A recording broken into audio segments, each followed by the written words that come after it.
Those documents I couldn't find. I had to read them online. Okay, ZBA, we are live. We are recording. Phone lines will remain off. Go for it. Thank you, Matt, and welcome everybody to the Town of East Hampton Zoning Board of Appeals work session for May 6, 2025. We have some post-hearing decisions this evening, and I'll read the first one into the record. The applicant is Sean Meehan at 69 Benson Drive in Montauk, Suffolk, tax map number 300-30-1-22.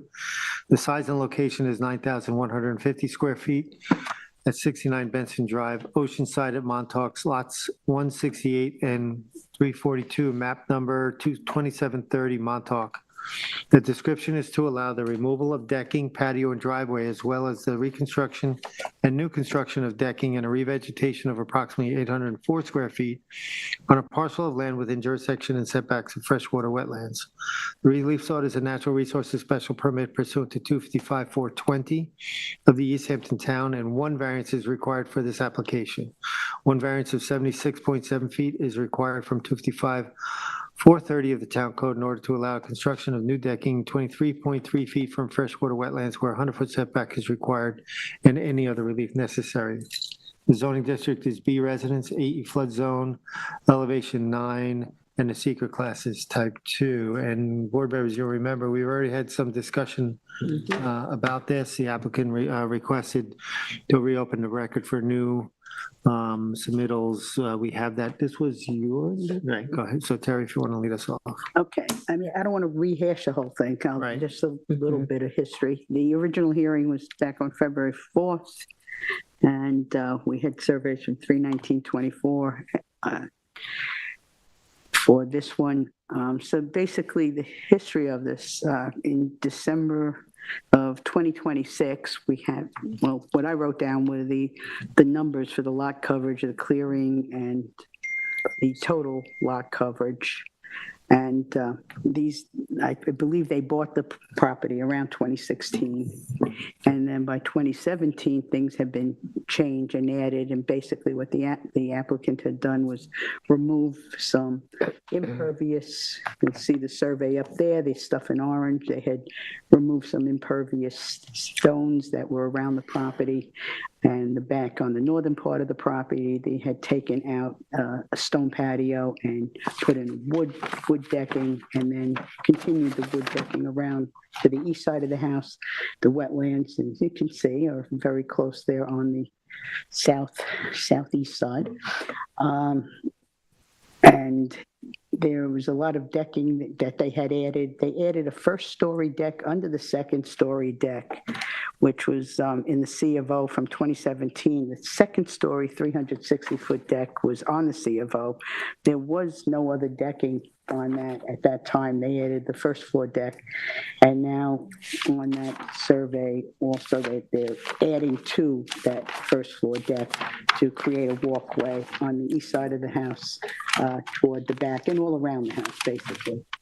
And well, I had denied this. The variance was huge. Where did I write that? I believe it was 23.3 from the wetland, which is 76 very large. And then they resubmitted, made a minor change to the decking, cutting it back, but it still did not, in my opinion, make a big enough difference on the setback. I believe the difference is about 5 feet. And we have different documentation. A letter on March 26th from the Adam Miller Group said they increased the setback from 23.3 to 33.6. And this did create some confusion when we were looking at the document, which made us decide to have this discussion tonight. And then we had gotten a note from our attorney that actually said it was a lower number on it. 29.75, yeah. So I don't know what the answer is there, but regardless, as far as my opinion, I think that additional cut back and offer to cut back is still not enough to make me feel that the variances are not overly large. And, the wetland is on town land. This is ditch plains. All those lands are culverted, and and it runs under the Montauk State Park Boulevard there, over to the north, and ends up in Lake Montauk. So I think the benefit to the applicant does not outweigh the possible detriment in terms of the natural resources, to the wetlands and the town property that's there. We know what's happening out in ditch plains as far as flooding and runoff and stormwater runoff. So I compared the information we got on 319 from them as far as the lot coverage. So the lot coverage had gone up to 706. Well, 319 and 325 lot coverage was 706. So that had increased from the time of 2016 with the C of O. The clearing, which in 2016 was 6255, got up to 6929. On 319, they made a proposal that would reduce the clearing to 6119. So that was an improvement. However, it went up from 6255 to 6929 without benefit of any permits to do some of these changes. And in 325, the resubmission that we reopened, the clearing was offered at 6067, so it's about 52 or 58 square feet different. As far as the total lot coverage, it was 2279 at 319 and 325, but on 319, they offered to reduce the coverage that would come to 2224, and on 325 in the resubmission, that coverage would come to 2172. For me, that was not enough to make me change my decision on this project. So I am continuing to deny it. If you want. Okay.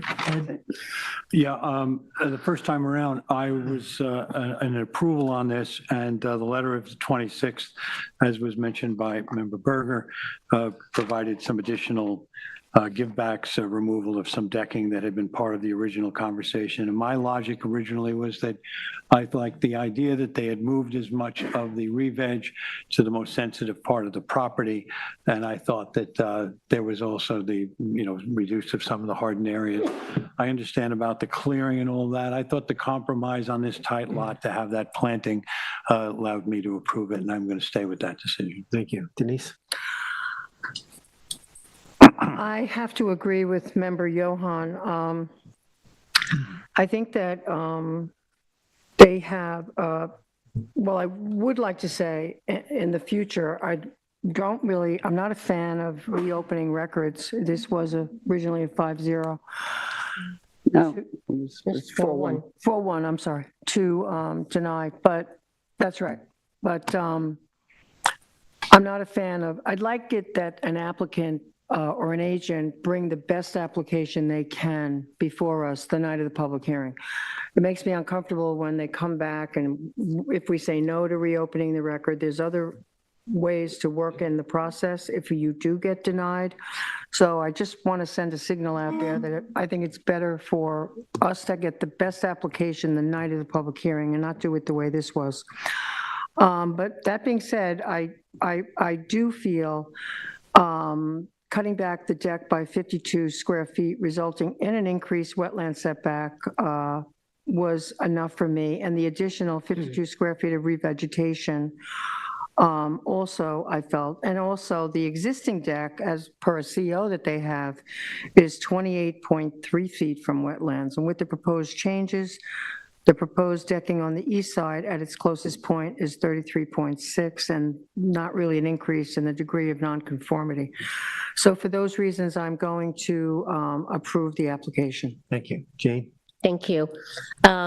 So I'm not going to go, I'm going to I was a denial back at the original public hearing. I also do want to say, I did make comments when we were having a discussion about would we reopen the record.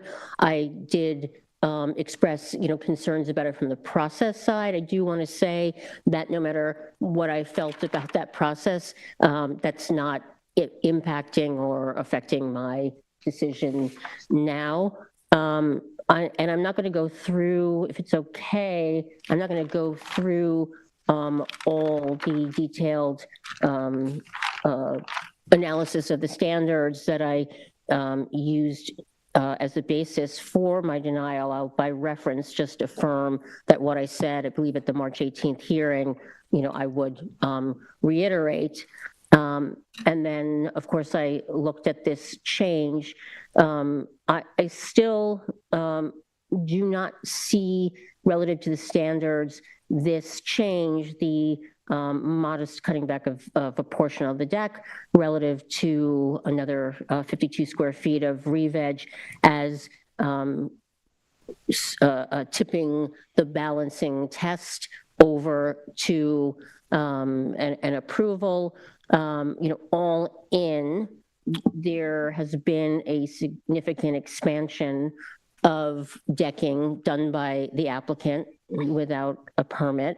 There's first floor decking underneath the existing deck. I believe much of that is within the setbacks to the wetlands. We have, even though it's cut back, there's still decking on the side of the east side of the house that's not meeting wetland setbacks. The new variance change, the reduction of the variance by about 6 feet, it still leaves it extremely substantial. And I go back to the same case. If this had come in front of me as a board member, would I have approved it? And either the prior application or this, I do not see that I would have, based on everything I said when I denied it. The house already had the benefit of significant decking. It was non-conforming, I guess, when the house was built because of the constraints on the property. But I think everything that's been added does add to more non-conforming decking, and it does appear that even with the re-veg and the buffer, there is still a potential for degradation or impact on the wetlands. So I'm going to remain with my opinion, taking into account the modification that the applicant had offered. Thank you. Before I get into that, it's my belief that as far as process, about the going to process, we had, it's my opinion that we had previous advice from council saying that town law allows for this to be reopened. And so to say that it's not part of the process, town law is part of the process. So I would maintain that process was maintained. That's all. I'll say that. I just would like to see the night of the public hearing. I don't disagree. I think they saw it was a denial, and that's why they came back to us. That's my only point that I'm making. And then for me, I wanted to make that statement that whatever we said about process, it's valid in front of us, and it's not influencing how I feel about the application. So thank you. Point taken. In terms of this application, I too was a denial outright. I think what the applicant has come back to us, I think, is a reasonable request. I think he listened to our concerns. He came back with a better proposal. Even if this was a proposed application, I think we would have gone through a similar process. And I think that there's one note in his submittal to us, which on March 26th, and he says this: we also feel that it is worth noting that the existing decking, as per the certificate of occupancy, is 28.3 feet from wetlands. With the proposed changes, the proposed decking on the east end, his closest point is 33.6. So there's I think Jameson's clears it up to that 29 point whatever. Read that, it's 29.75. 29.25, 29.75. Still slightly improved, but I think the applicant is trying here, and I think they have met the burden of their proof that the benefit to the applicant outweighs the detriment to the town. I will approve this application. We okay, council? So I'm clear, we have three. 3-2. 3-2. To approval. 3 to approve, Three approved. 2 to deny. I'm approving it, yeah. It carries. Yes. I'm sorry, The 3 of us are approving, and you're denying. and they're denying. Denying. I'm remaining. denial. Continuing to deny it. Yes. Okay. Yeah. Get test after this. Okay.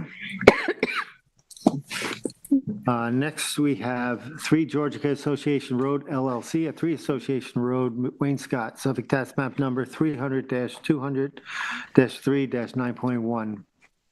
The size and location is 36,795 square feet at 3 Association Road, Wayne Scott. The description is to construct a 1,229 square foot of first and second story additions to the existing residence, a 522 square foot of porches, a new chimney, install new and replace old windows and doors, an upgraded sanitary system, and revegetation on a parcel of land containing wetlands. The relief sought is a natural resources special permit pursuant to 255-420 of the East Hampton Town, and 2 variances are required for this application. Variances of 74.2 feet and 56.8 feet from 255-430 of the town code are required in order to construct the proposed house additions 25.8 feet, porch 43.2 feet from wetlands where 100-foot setbacks are required, and any other relief necessary. The zoning district is A5 residence, AE flood zone, elevation 10, and the secret class is type 2. Just give me a second. This was, I'll kick this off. This was in my area. So the hearing was held on 3/25/25. The survey that was associated with that is 3/11/25. The building plans were dated 1/8/25. And the applicant, and these are parts of the submittals, the documents that were submitted. The applicant's memorandum of law received was 3/20/25. Site plan from DB Bennett was 1/16/24. Letter of support at 11 Association Road dated 3/16/25, and revegetation plan dated 1/9/24. The project was to construct a 1,229 first and second story additions, 522 square feet of porches, chimney, new doors and windows, sanitary and revegetation.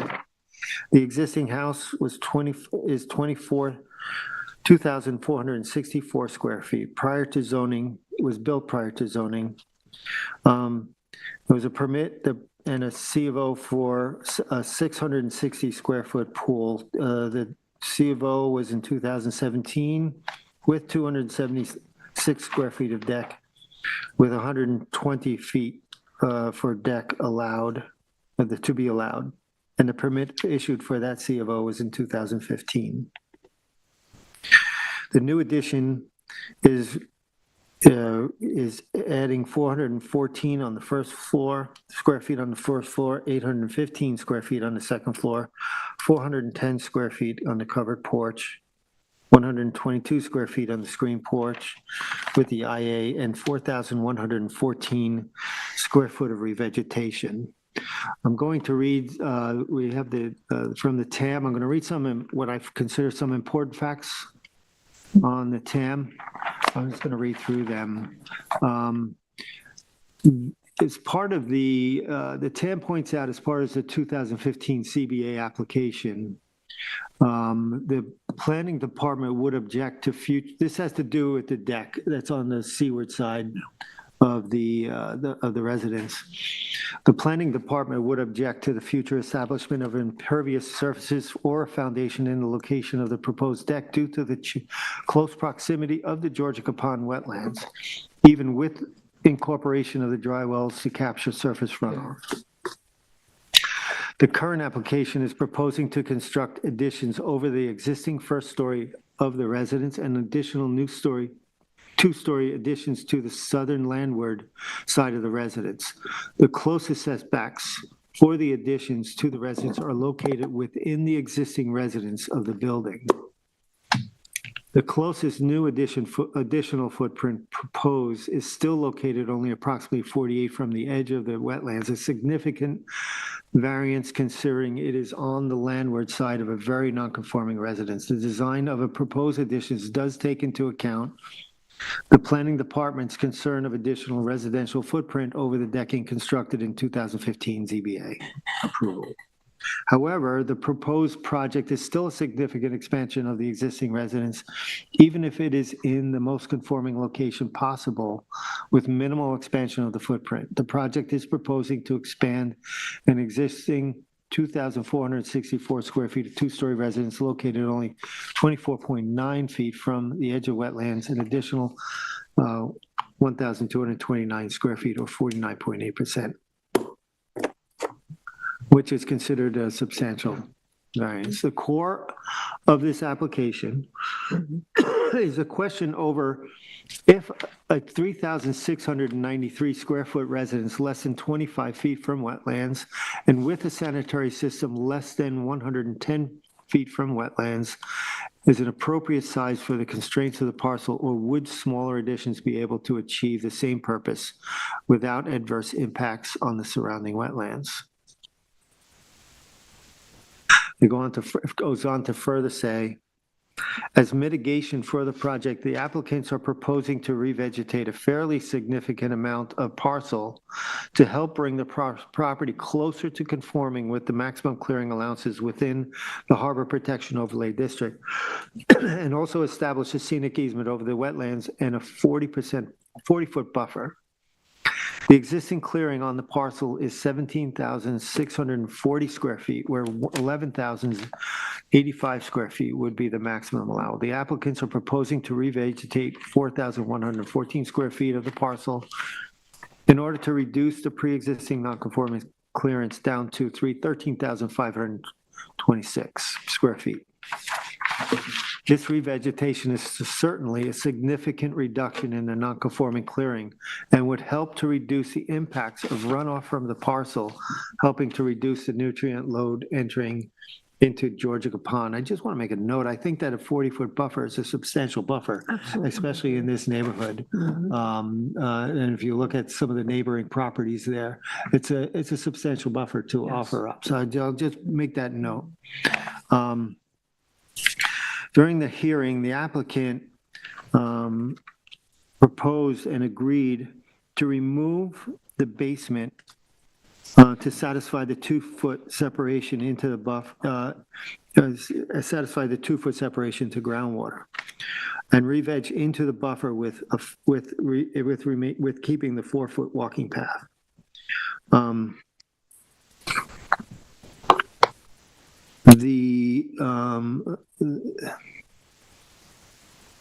Just give me a second. Their proposal is they believe that the design and size is in harmony with the neighborhood, proposing 900 square feet of additional coverage. Total coverage is 6,338 square feet, and with an easement over the buffer. With that, the record was left open for 2 weeks to hear subsequent information from the client and to also receive comments from the neighbor. I believe it's One Association Road, right? Yeah. And my wife really likes it. Yes. And the subsequent to the hearing, the board received the following. Letter dated 4/7/25 from Adam Miller Group with updated survey dated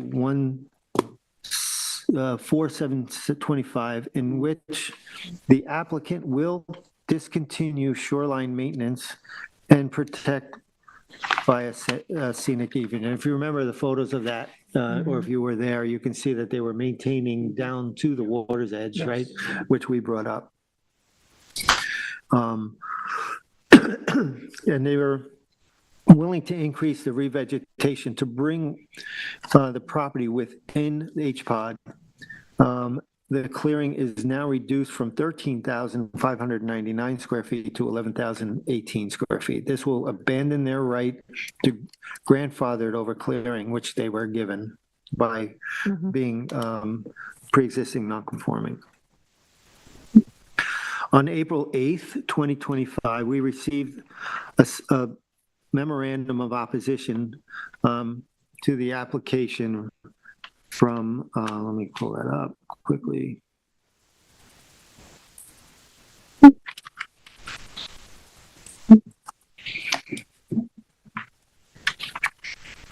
April.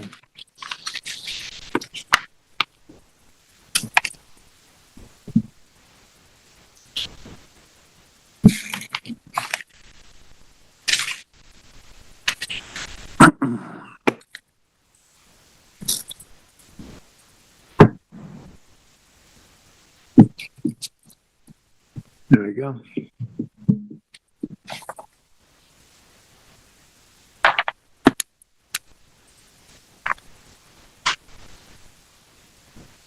So that letter of opposition was submitted from the Greenberg Trorig attorneys, the law representing one association road. My wife really likes it. And they made opposition, quite extensive memorandum. And in response to that memorandum, we have a rebuttal from the applicant to the neighbors. The Adam Mill Group gave a response to submitted a letter dated 4/16/25 in response, which addressed the 4 distinct arguments made in the neighbors memorandum. Taking into account all the above, I believe in this case,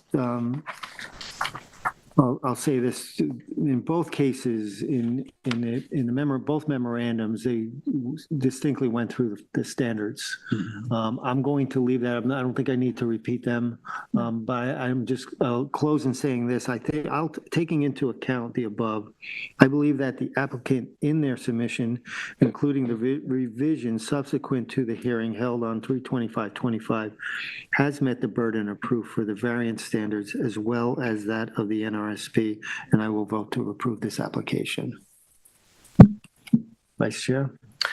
Thank you, Chairman, for that very, very thorough summary. I'm just going to go right to my decisions. You covered it so well. There's no reason, I think, to repeat everything.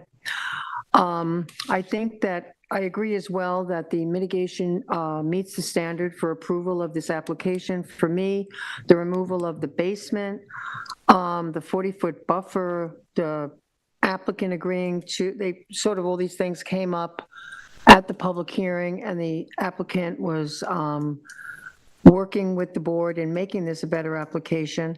They're willing to discontinue maintenance of the shoreline, and that area will now be protected by a scenic easement.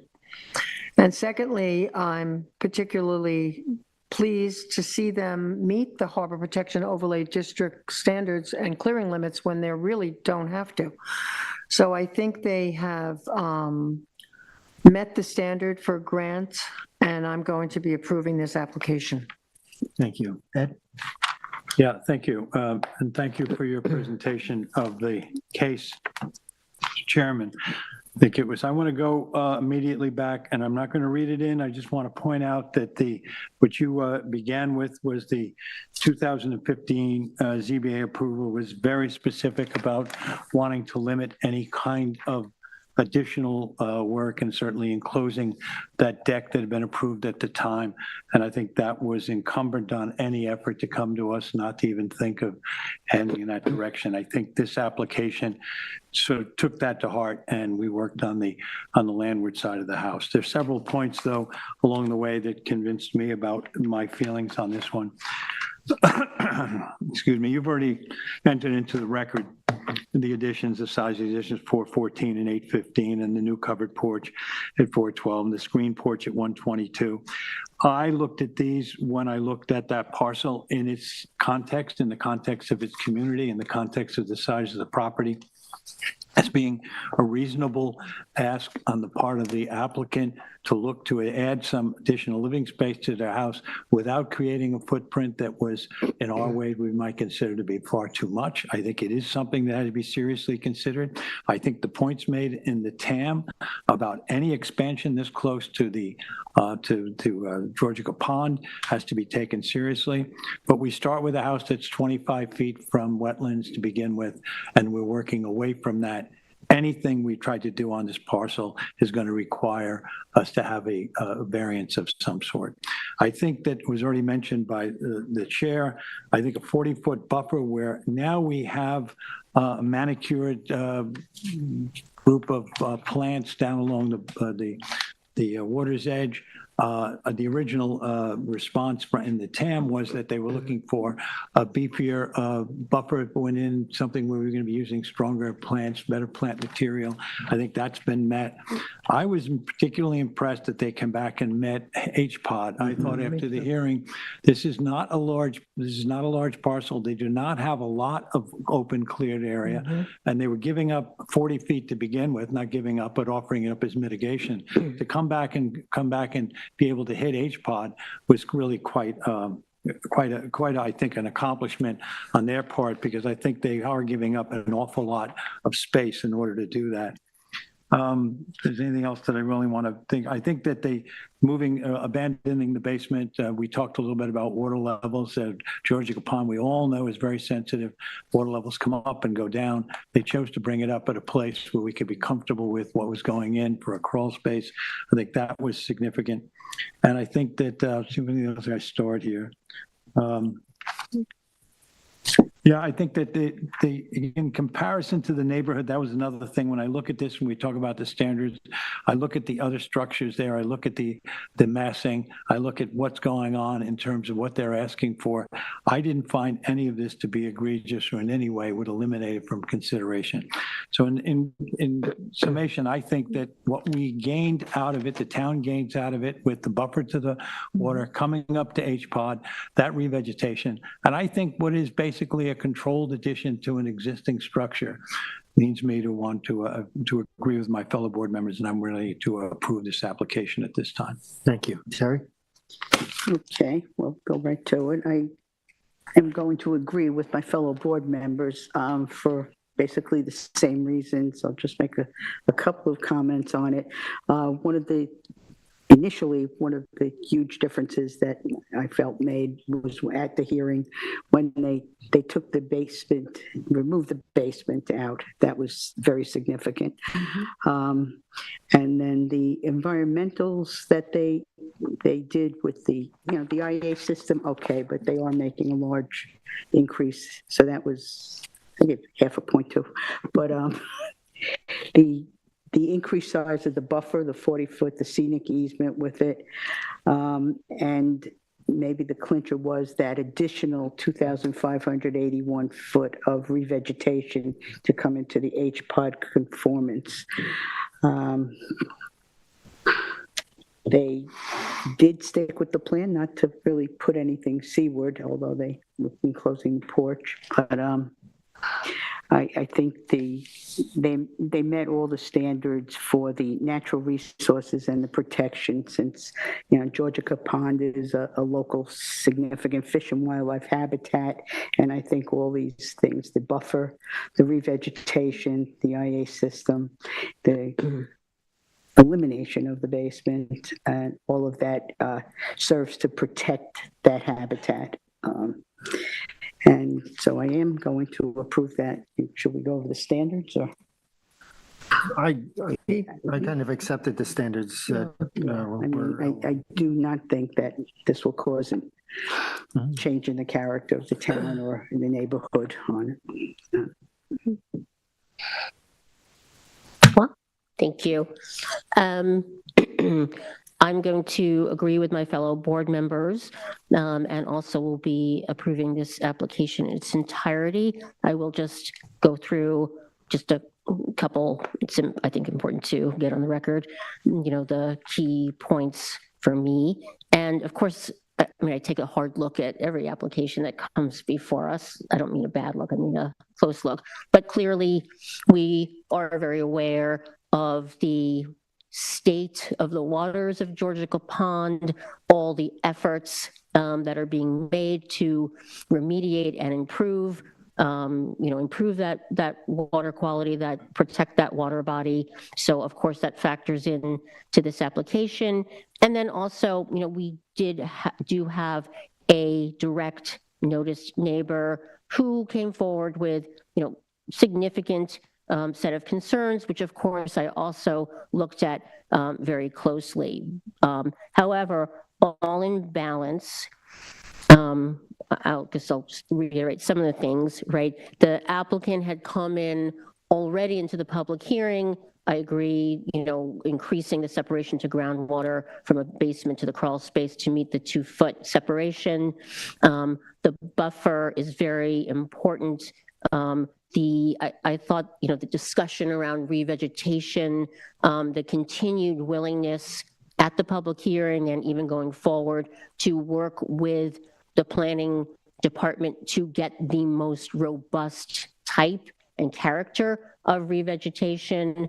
The 4-foot path only to the water. The bulk of the increase in the GFA is, the majority of it is on the 2nd story. So I think that has less impact, obviously, in terms of coverage and impervious surfaces.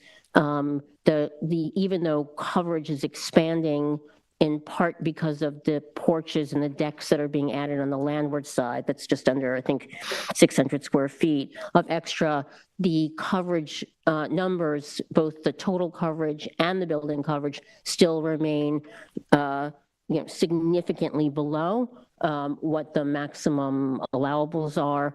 And then, of course, I agree with my fellow board members, bringing this property fully into conformance with HPOD, I think is one of the most significant things that can be done to protect the environmental conditions going forward. We don't see this necessarily when it's not required and someone is grandfathered.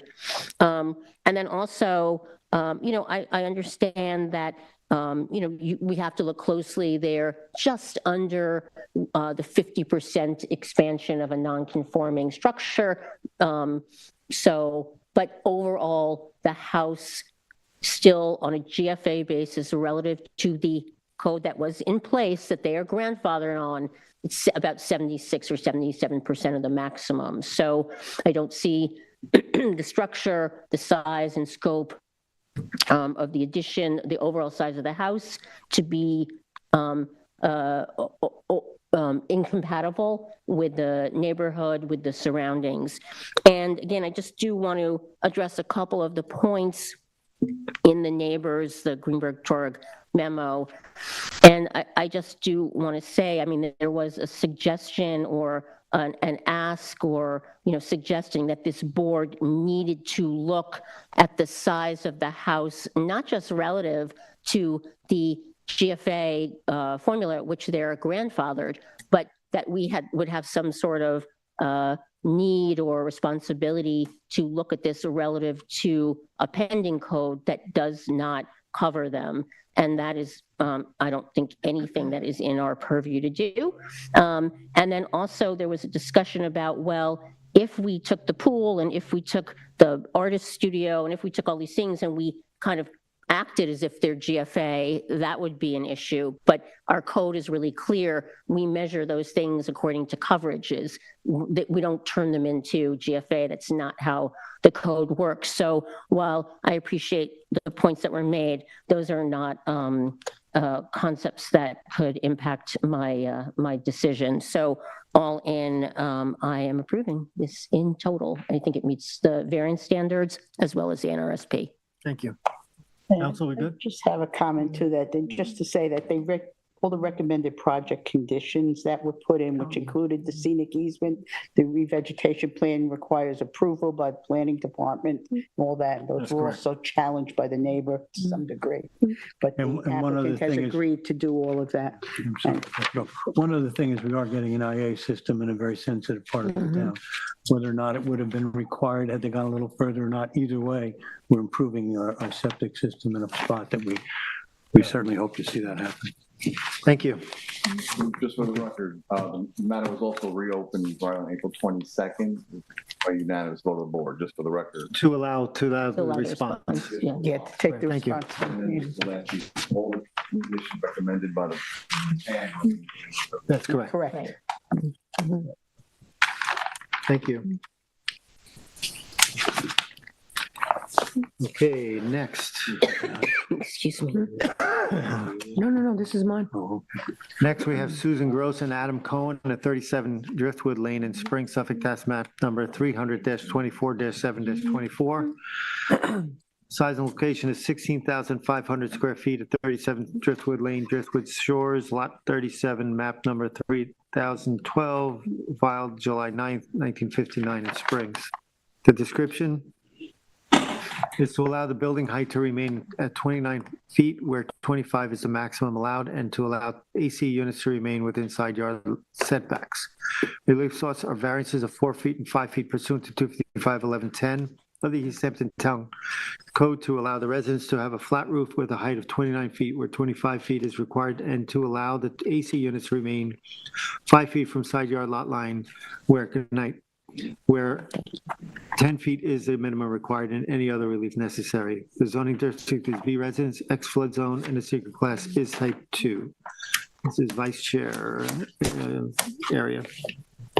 Thank you. This public hearing was held on April 8th, 2025.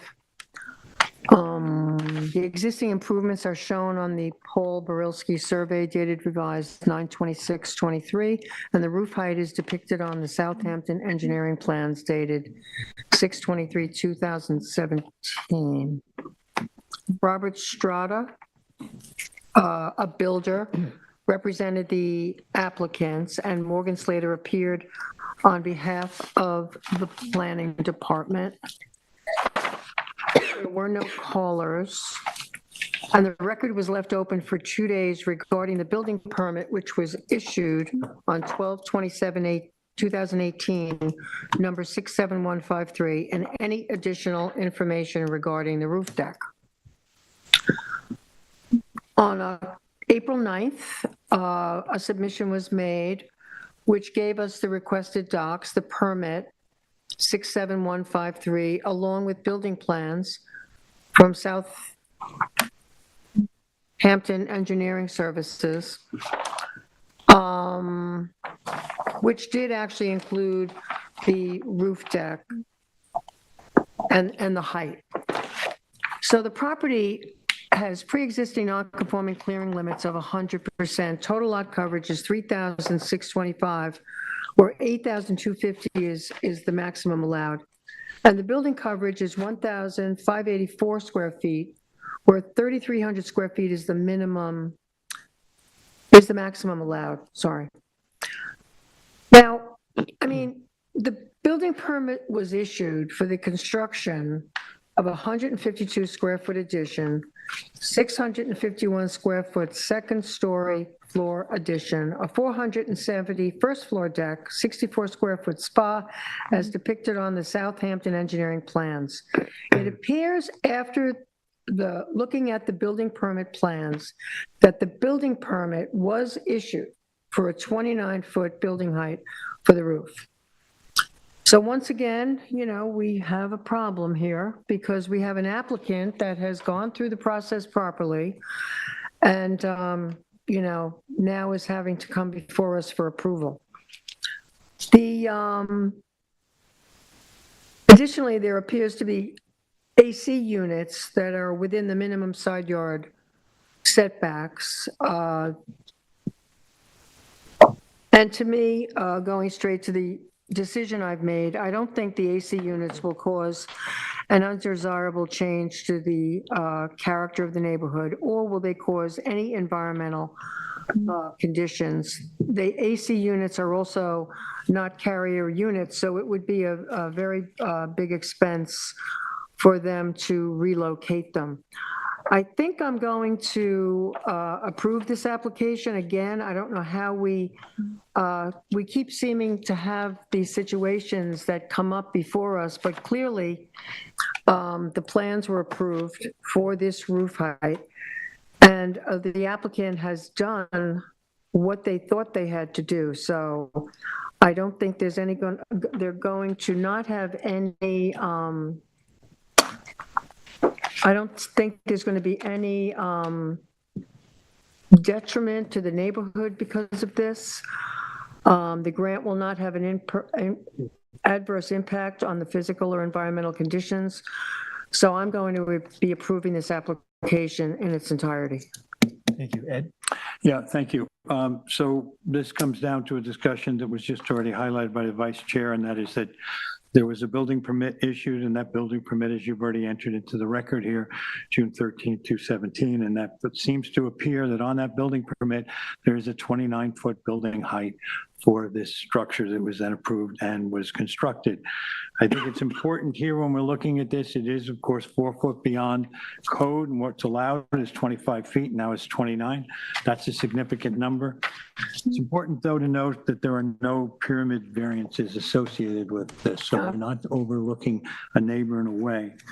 I don't know what we do. You've highlighted already that these things come in front of us and puts us in a position of do we want to look to somehow correct what was something that should have been done earlier. But in this case here, I don't see, as you've already mentioned, Vice Chair, that I don't see this as an affront to the neighborhood. I don't think that it's going to have an adverse effect. And relative to the AC units, I think it's important that they are not up against the neighbor immediately. Mm-hmm. That's a blank lot there on the corner.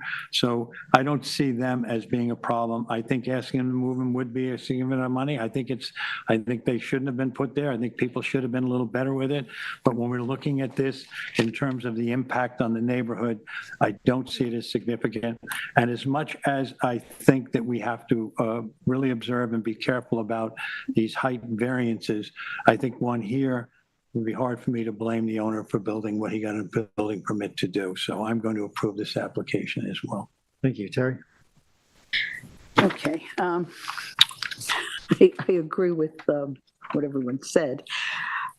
I don't like the height variance, and I did look at the additional information on the permits and the plans that were put in the following day. And that was a little less clear to me, but I still could make out where it looked like there was a 29-foot height going to happen on the plans, even though they were slightly different than the ones that are up on the screen right now. So I think we cannot punish an applicant because they did this. And when I did go to see the house, I agree with my fellow board members that this height does not seem to be any detriment to any of the neighbors. Mm-hmm. Everything is far away from any other neighbor. So I think the benefit to the applicant is very clear and will not cause a harm to the town or surrounding properties. And I think this is, I have to say, this might be the most unique thing I ever saw. Mm-hmm. Egregious it might be too, but it is certainly unique. And the variances, are they large? Yes, they are large. The height variance is something we rarely do. But again, the applicant, it's not even self-created by the applicant. Right. Unfortunately, they hired the wrong people, I guess. So I too am going to approve this. Thank you. Thank you. So I obviously looked at this application in a couple ways. Before, let me just put aside for a second what happened with the building permit. I did go through the analysis of if this had come before the board and myself as a member, would I have approved a height variance of 4 more feet than what's allowed, even though it's not for the entire structure. And relative to the standards, I would come up with a balance that would have tipped me to a denial. I do think exceeding height in neighborhoods is, potentially degrading to character, to neighbors. I think that it was even said by Mr. Strada, sure, like there would have been alternatives to reach a roof deck. So, I went through that exercise and, would not have approved it. However, I cannot get past the fact that this was a very significant building department error. I think that's clear from the documentation. We didn't have the whole history, but there's enough there. I know the plans are stamped that, the building department gives itself a bit of an out, even if they make a mistake. But, if I look at the benefit to the applicant of being able to, legalize this height variance relative to the impact on neighbors or potential degradation, the benefit is significant and outweighs, because it means the applicant will not be incurring what I think would be an incredibly large financial burden to whack off the top and reconfigure the inside. So at the end of the day, that is, definitively the basis of my decision to approve the height variance. Forgive me a little bit on the AC units.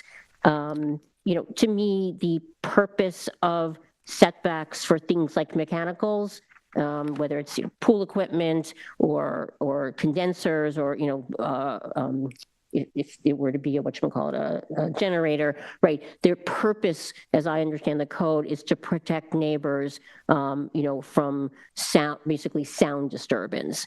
And so I don't know as much about how much that would cost to change, but I am going to deny that variance. I believe that the condensers, the AC units should be put closer, should be conforming. I know the applicant said something about they wanted to leave them there and mentioned something about soils in the ground. But, for me, it doesn't, I believe that variance is not meeting the standards. So I'm going to deny that one. Thank you. I agree with my fellow board members. I think this is an unfortunate circumstance. I think that, I think hands down, this board would not agree to approve a proposed height restriction. So that's clear. But this is unfortunate. And I think that, though, looking at the glass somewhat half full, if you will, this is not a massing issue per se, because it's not a whole house that Right. it's a portion of the house, and I think that puts it into scale. It's unfortunate this happened, but I too will vote to approve this application. I do think that the benefit to the applicant in this case outweighs the detriment to the town. So, very good. Councilor, we good? The decision, the reason for granting the height variance was the building department issuing an error. Yeah. Distinguishing. Well, it's Correct. bad contractors. They went through the Yeah, there were other process. things. No, I agree. I just want to make sure, so we keep it, that's. I mean, it sounds like, Yes, I think that's the uniqueness here. it There's, is Building unique. department. yeah, I think- That's the circumstance that makes it warrant I agree. That's what approval. I'm saying. Correct. Right. I'll be in the decision. the whole Okay. thing. Thank you. Thank you.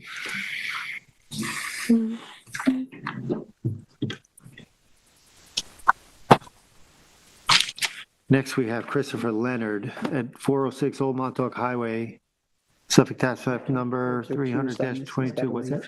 Ed's accused. Yeah, Oh, Ed's he's recused going to on let this you one. read it in first. I'll read it into record, then we can turn it over.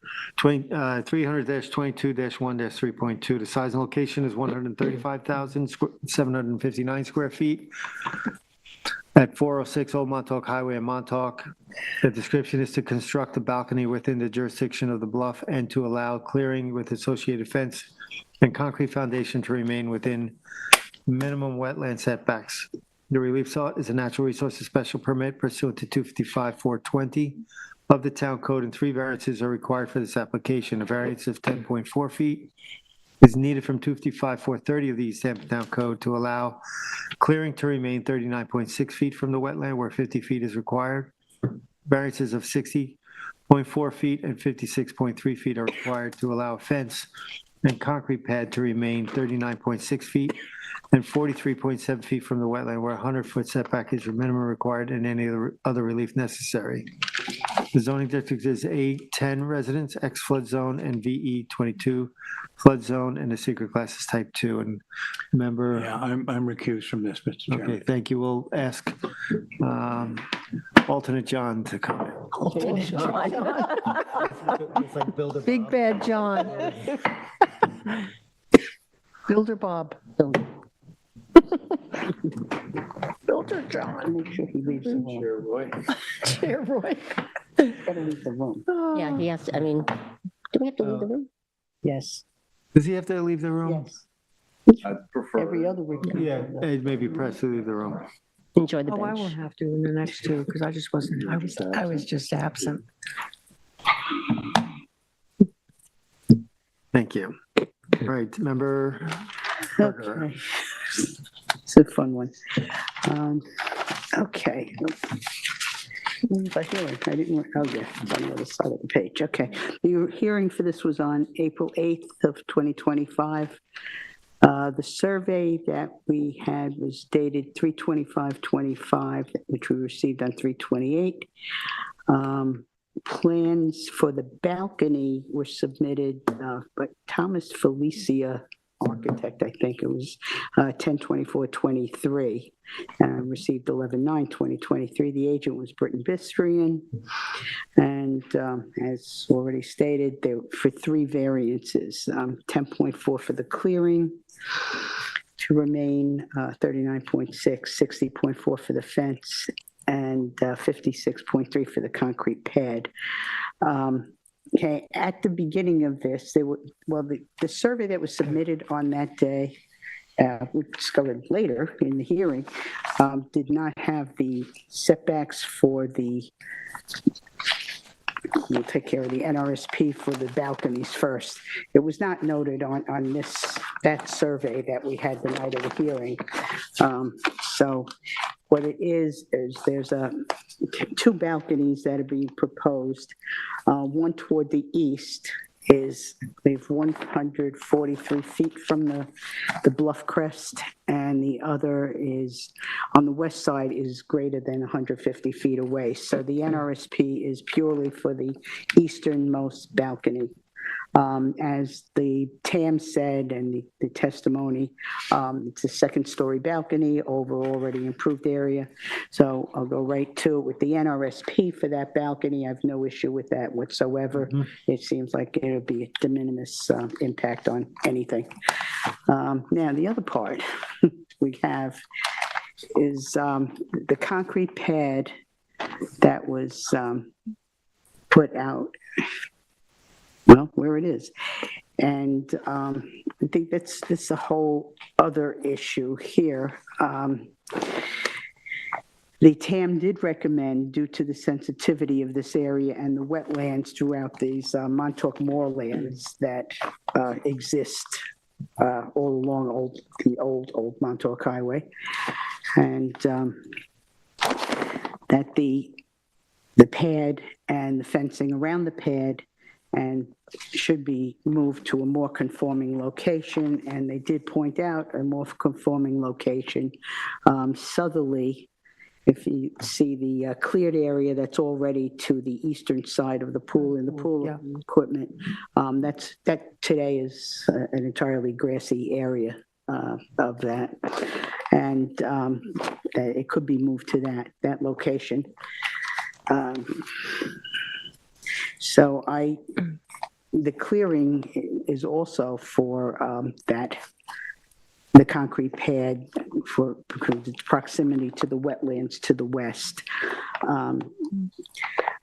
I do think that the variances are large for that and for the fencing and the pad, that entire area. And I do think that the alternative, as was pointed out and recommended by the planner, does exist.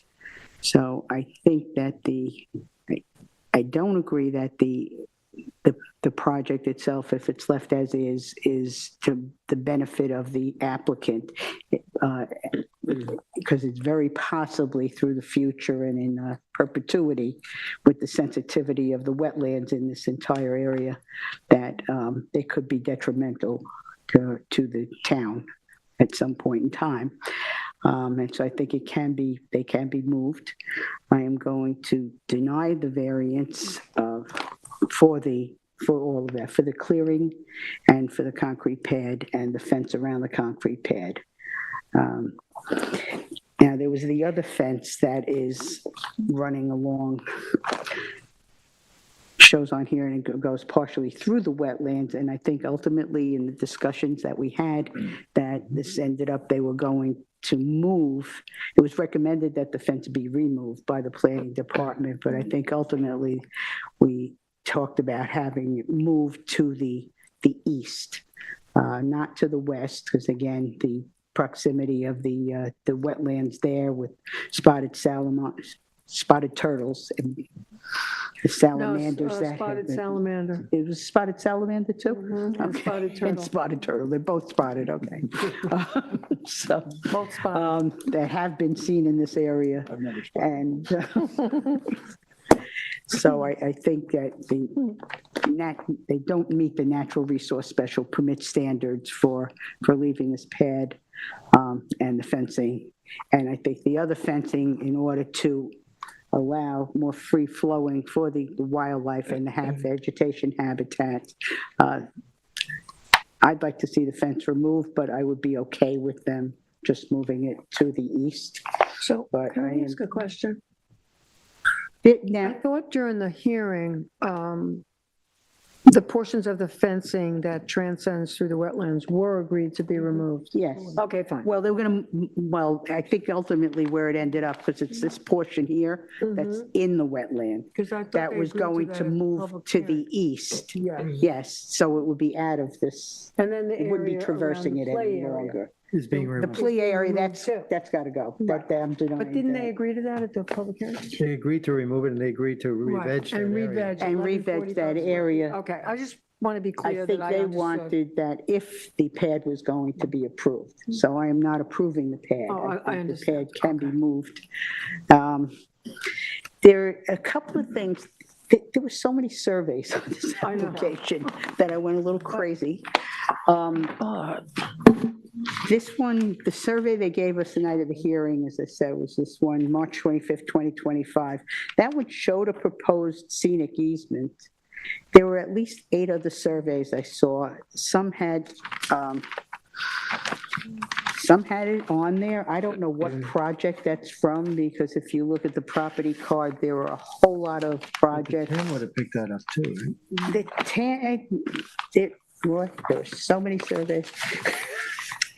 There was another survey that Britton mentioned at the hearing that showed the natural resource distance for the balconies. And that one is dated, well, she gave one dated October 4th, 2023 with the proposed balconies.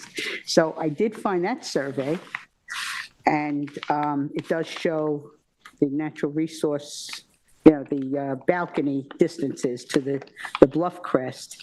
The one in 2023, though, does not have the proposed scenic easement on it.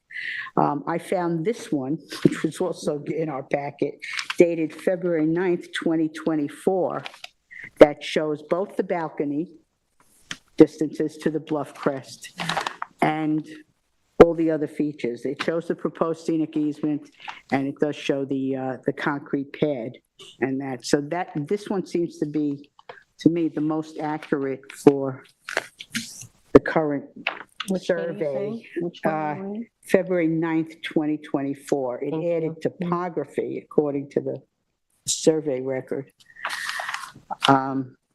So I think that the one handed out at the hearing, and Britain did say they would update the survey. If the project were approved, they would update the survey to put back in the balcony setbacks. Correct. But then also the proposed scenic easement, I just have a question on. There are a whole lot out there in the record, different surveys, and they're all slightly different.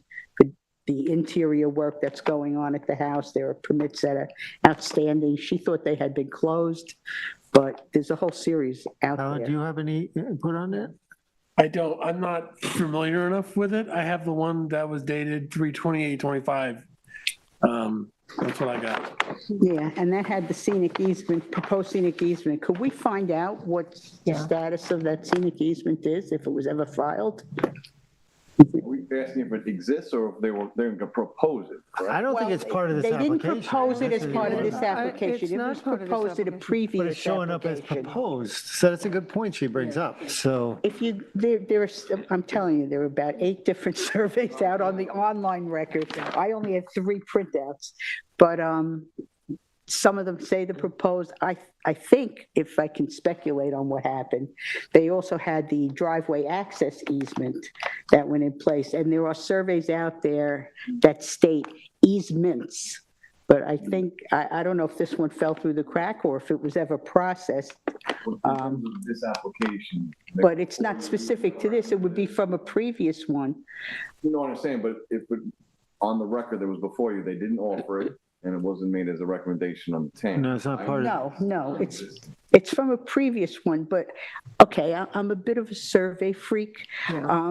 If there's something on it that, I mean, we see, C of Os get issued with attached surveys, and I'm concerned that, we don't want to take this off, even though it's not applicable to the specific application. There must be another application out there to which this Applies should to. apply to. But I would say if it was not part of the application or record before you, it's, in saying the word proposed, I don't think it's not requested to be part of the application. Did we talk about it during the public hearing? No. No, it never came up. It still would be, if it's handled by a previous, wouldn't that be picked up by staff and probably followed up with? No, we just had some mistakes. Yes. So anyway, but, That's a bad argument. I mean, on the March 25th survey, if you It says peruse it's on down, there. it says show April 21st, 2021 shows an access easement. Access easement is for the driveway. But there is that's no different. other language about a scenic, I'm looking. No, I didn't find anything that said the word scenic No, on any of the nothing other says surveys. scenic, just access. There's one that said plural, easements. There's one survey, it's 2017, showing proposed. So if it wasn't part of So this 26 application or the public hearing, It doesn't, there's no net, right, there's no net. there's no reason All to right. go there. Okay. Okay, but it's not a recorded survey. It's not, how do we know that's not a recorded survey? Right. They've had several permits done since that time. so if it exists, it stays, but we're not going to be putting anything down. No, I'd like to know if it exists and that it was filed in 2017 then, or with the project of that. I just, let's just be clear that I know you'd like to know it, but it can't be a condition of our approval. I think we have to go ahead on the merits of this case and decide this case. Correct. That's right? And if it exists, it exists. And if it- Yeah, So Should be not I part think of whatever we're doing. if you want to do maybe your own research on the side or something like that and find out, but that's not, it's not within the don't have- purview of our decision, sorry. But Don't get me started about naming conventions on the online files. I Yeah. kept opening the same document over and over. Just so I'm clear, because this one's taking a little bit of a different tack. There's an NRSP for the balcony. Yes, for the eastmost balcony, Right. So and that being approved. being approved. being approved. It's an NRSP. Correct. No, the NRSP for the balcony, then there are 3 variances that, as of right now, you're not voting in favor of. Correct. For all of them. Yes, the clearing for the concrete pad, the fence around the pad, Okay. Fencing And the pad. and the fence. Right. and the pad. Since You're we're only asking- approving the balconies. Since we're asking member Berger questions, the and there's so many NRSP. surveys, maybe I can clarify. The variance of 10.4 feet for the clearing to remain 39.6 versus 50 required. On the survey, do we know, because there is revegetation, do we know if any part of that revegetation was offered to eliminate that variance, or is that variance still standing? That I variance, they've rewatched offered the to hearing, they've offered to revegetate take the fence down around the concrete pad and revegetate that entire area except for the area of the concrete pad. A 4-foot That's path mitigation to for the keeping the 4-foot pad. path 4-foot from path and then the 4-foot driveway. buffer around the Correct. concrete. Right, but the variance of whatever it So is, 10 feet is still the clearing required, even with that. variance Okay, I just want Would to still be clarify. there, Thank you. yes, Okay. would still be there, Fence variance disappears. That I got.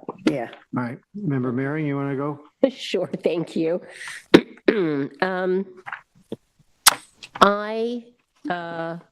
This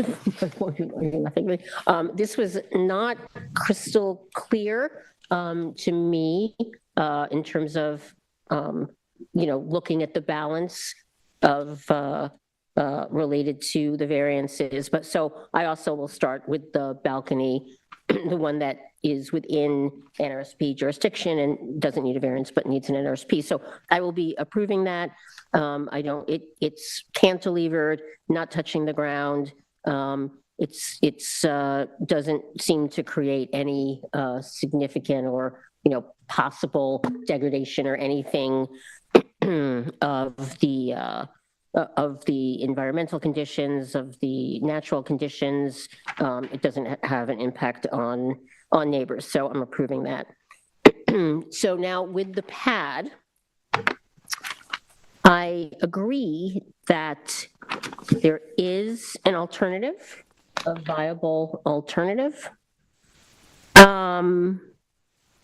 However, the balance, for me is, as I look at the standards, is that, it definitely is in a spot that's sensitive, but I guess putting it all in perspective, we asked Ms. Bistrian how big was the whole pad, and I don't think she had the exact number, but her under oath said it was roughly 300 square feet. So I still have to put that 300 square feet in even though it needs a substantial variance, I'm still looking at, this is a 135,000, square foot parcel in total. And so I'm not seeing specifically, and I take what the planning department said, not really necessarily seeing that it will have a particularly negative effect as the variance standards lay out. And then it's, I think, 1,250 square feet overall of re-veg has been offered. And as we know, the fence variance has been removed. The fence to the wetlands has been removed, and it came up in the hearing if there would be, if the applicant would be amenable to shift other fence, to a more, to a better, less impactful position, which the agent said that they would be amenable to that. So, the full balance, even though it would be nice to see the pad moved and there's an alternative, I think there's enough mitigation in here to approve the requested variance for the pad. Did you get it all? Thank you. Yeah, thank you. It's a Denise, one. okay. Vice Chair. Vice Chair, BC, okay. Okay. Let me get my act together. I'll start with the balconies, that's the easy one. Let's start with the balcony. The balcony on the east side is 143.4 feet from the bluff. It's a reasonable request. The balcony on the west side is out of our jurisdiction, so that's a moot issue. I went back and forth with the concrete pad myself. Normally, trampoline pads are circular. This is relatively small, it's 300 square feet. There is an alternative, but they, at the time of the public hearing, correct me if I'm wrong, they talked about whether or not it was, would get in the way of the driveway. No? No. No. Let me look at the where. Some mention of, Because if you look at the survey that we are looking at, and you look at the pool area, or that it might be more disturbance to move it. Yeah, that one. I mean, this is the area we were looking at to move it. I kind of agree with Jane Mering. I think that it's there. I mean, I'm not happy it's there, but it is there, and I think it would be more disturbing to the site to remove it. And I like the idea of the portions of the fencing that transcend through the wetlands being removed. And I also like the mitigation being offered with the fencing around the play area being removed with, I think it's 1145 square feet of vegetation. So I'm going to be approving this application. I do think it does meet the standard. What else? And they also said during the public hearing, they would work with the planning department for a revegetation plan.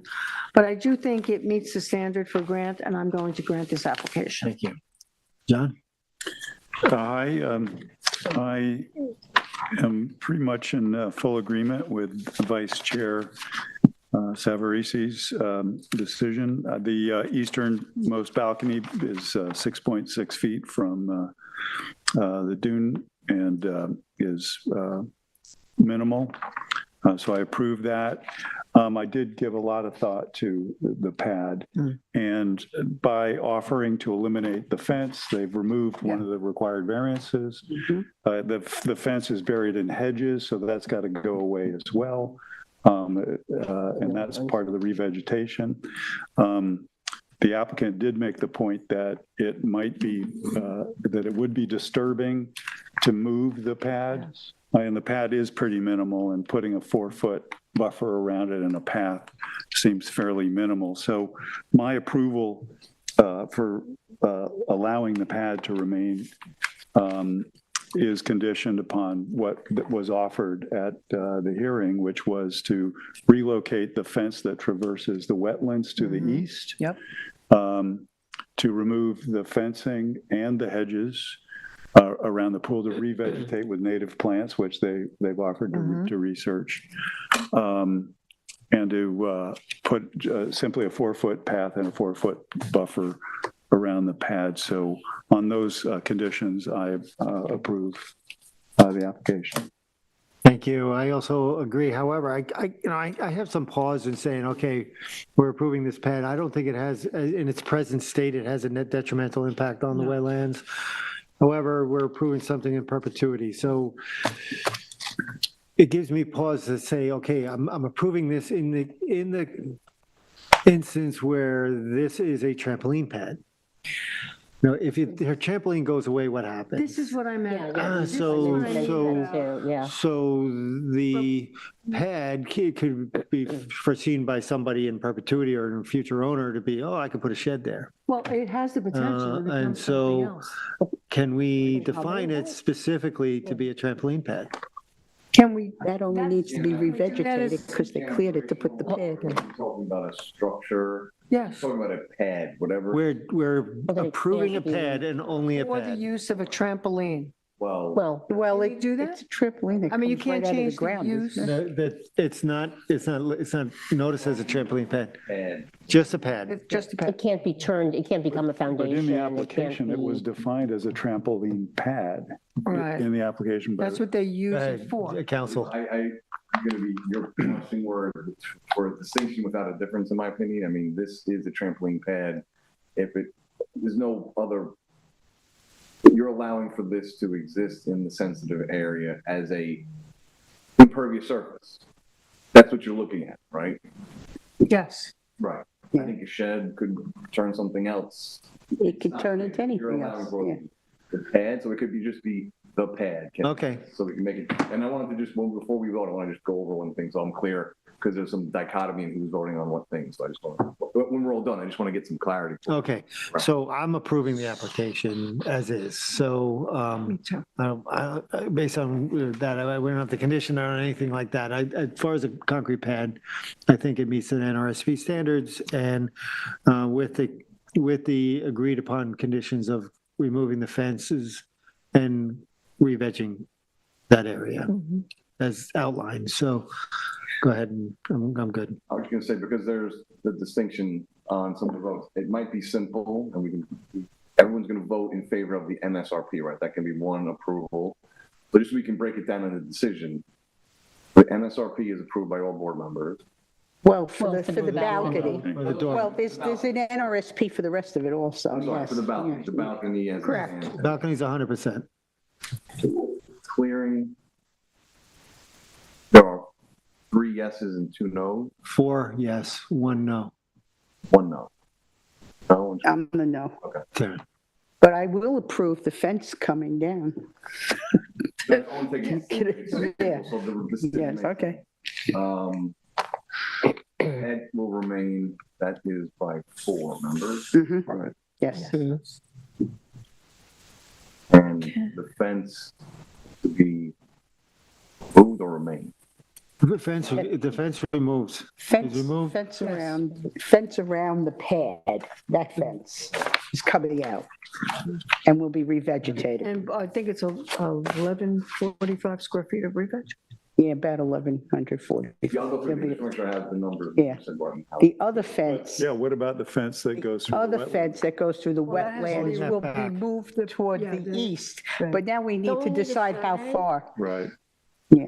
Right, So wouldn't we let's- need a survey as We a do need, condition we need an updated survey to also show the movement because, of that fence, right? Yeah. Yes. This one? No, to be moved east of the wetland, but by how much? we have to decide how much buffer. No, he's saying no. We're approving a pad. But only a pad. It can't turn into a accessory structure. Well, of course it turn into can a in the building. future. Yes, it But can. so I still am not clear because. It's a structure. I know, but just you bear with me. I mean, we often, we've asked for covenants where we'll approve a deck, but we covenant that the deck can't be enclosed or turn into something else. So I'm not arguing with you, but I'm We still don't- trying to understand why we're approving a pad that is just a pad and it cannot be. I mean, I guess it would have to come back, if they were to do something else with the pad, it would have to come back to the zoning board It for still has to come back for an other NRSP. approval? Just to be For an clear, NRSP, yeah, right. You're allowing a impervious pad to remain. Yes. Mhm. That's what you're permitting. But it's pad. It doesn't become habitable in any way. Basically, it's a slab. For whatever. But it's just there, a but you surface, gave- impervious slab that has Yeah, been we- permitted to remain. Okay, Now, fine. I think what he's saying, we can't do the what ifs. Can we condition, Roy, that nothing can be built on top of Saying that? no. But why? I wasn't sure. You're letting something exist That's already there. Trampoline. Okay, as an impervious surface. That is what you're being asked for under the MSRP standard. Straightforward in that respect. but again, they would have to come back to the board for a variance to do something No, not other to do necessarily. it, or an interest, no, okay, It's never in the mind. same That's, space. I don't know. okay. It stays, it's static, It is. you're granting this I don't- forever for a Okay. purpose. There's 4 votes in not. that decision for that. Right, but it can't be expanded. No, that would Right, be okay, different, correct. You lock in, Can I just want to, just to support what you're saying, the notice is, the variances are required to allow a fence and concrete pad. It just says a concrete pad. I think that's what, our advice is to stay within that Right. parameter. And that's what I Okay. think we do. So let's just stay there and We're and approving the concrete. we're approving the concrete pad. Thank you. Other creative uses for a concrete All pad. right, we're good. Oh, and he does need to condition it on an updated survey, because for the reasons that Britton brought up, the balconies information is missing on that survey. And what we'll leave it to the planning department to figure out to approve the best place for the movement of the fence. Is that what we're doing? No, we got to, you should tell. I think we should decide Oh, now, okay. how far do we want that to move? Oh, I was okay with them moving it, just removing it in the wetlands, so I don't know how much, and I think we have to be reasonable with that. So you want to move it 10 feet, 10 feet. 10 feet off the wetlands, so I'm we can okay say with that? 10 feet, but not just that little section. You never go sideways. the whole thing. Again, we have to Either jog it around 10 feet. jog it around 10 feet, right? We can't now just go and redefine the whole thing. Well, they agreed to move it based on, they agreed to move it. There was some discussion that that fence showed up on a C of O, even though it was, What it was, did not show up on a C of O, but it was on the survey attached to the C of O. And then Britton did agree to move it to the east per the planning department's recommendation. Right. And I think that's not just the piece there, so I think that fence would have to shift over to the east. And then top fine with 10 feet. 10 feet, we can jog it, I say, we just can't do a grab on this, so I think we have to define it reasonably based on the context of the hearing. They agreed to remove it in the wetlands, they agreed to move it slightly to the east, and I think jogging around 10 feet around the wetlands is a fair request. Is that right? Yes, I agree. A 10-foot buffer gives parameter, it's balance, it's reasonable, correct. So 10-foot buffer around the wetland. Around the wetland. So that doesn't just go through the traverse part. Yes. That's correct. Yeah, no, yeah, shift the other part too. Yes. Okay, next. We have Jerome Cangelosi at 77 Westlake Drive in Montauk, Suffolk, task map number 300-28-3-54. Size and location is 16,130 feet, 31 square feet at 77 Westlake Drive, Block 4, Block 151, Montauk Beach Development Corps, Subdivision 6. Filed May 6, 1927 in Montauk. The description is to allow a slate patio to remain within jurisdiction of freshwater wetland and within side yard setbacks.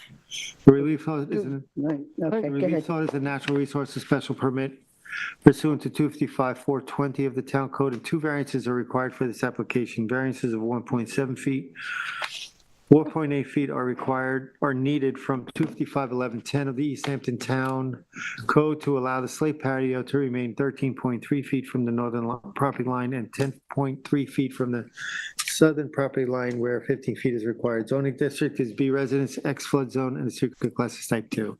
And yes, we do need to have our, I was absent, so I'm going Oh, to step you're down. leaving. Oh, okay. remember Johan come up and Yeah, absolutely. Does it want to play music? all right, member Johan, you're going to kick us off on this? No. No, that's you, Terry? I'm sorry. And it's a much different type of application. Okay, so this hearing was on April 22nd. Jerome Cangelosi. And yes, an NRSP and 2 variances, 1.7 feet for slate patio from the northern property line and 4.8 feet slate patio from the southern property line, which did throw me for a while because of the shape of this property and the direction. The survey is dated November 12th, 2024. Now, we received it on November 12th. It was dated October 22nd, 2024. We did receive on January 22nd, 2025, a survey copy denoting the fence removal. But I looked at, the approved survey, if we approve this, would have to be the one that was received on November 12th, 2024, because the one sent in with the fence to be removed is not validated with the surveyor's stamp or signature. So I don't think we can use that as an approved survey then. Anyway. Okay, so this is, the agent for this was Thomas Crouch from Wayland Filer. And the story on this is the applicant purchased the house, I think it was in 2013. And at the time, 2013. Yeah, there was a C of O survey from 2013 dated 2/26/2013. And the applicant purchased the house somewhere there, or might be a little bit after that. There was another survey from 10/27/2017 that shows this patio had been built, which was not on the 2013 survey. The applicant made these changes.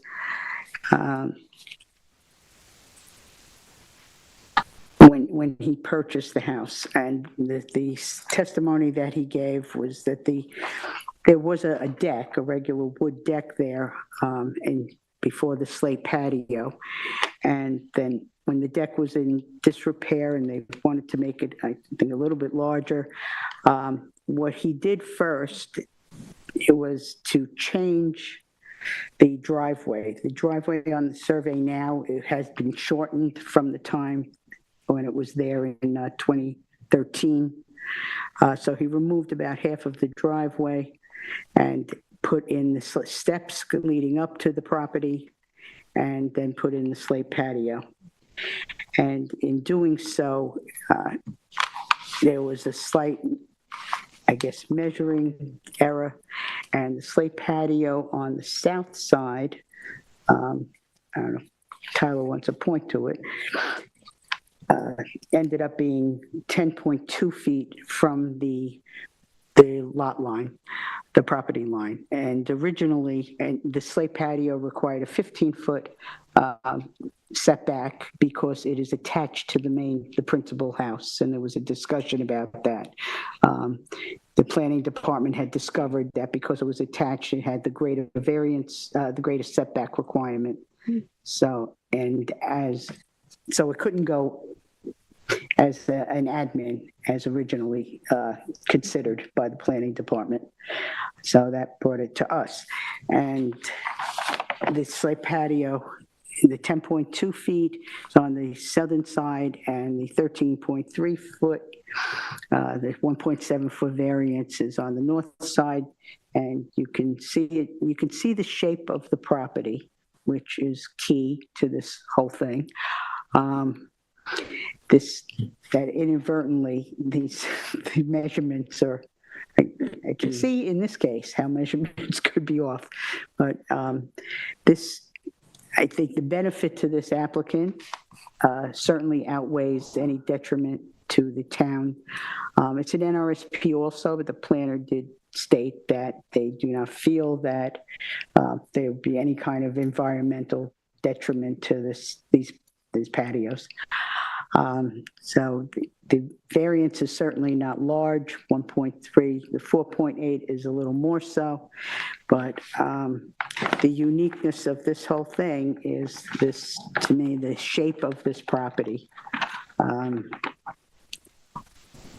So I am going, it is self-created, but I am going to approve this application as is, and the NRSP for it. Thank you. Jane? Okay.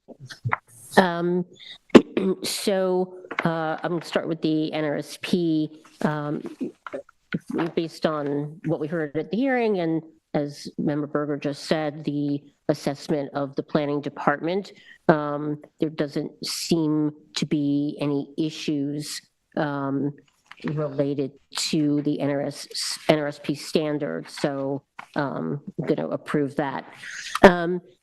We've had a number of applications before us, recently that we're looking, for legalizing, through variances to not meet the full setbacks. And I just want to make a distinction between how I'm looking at this versus, because I've denied a few of those, but I'm going to approve both of these variances. So first, let me talk about why I believe they meet the variance standards. So the smaller variance of 1.7 feet, I note that on that side, it's actually sort of a side, jog out of the deck or the patio that I don't think is, it's a small number. It's not substantial, and it's not a big area that would somehow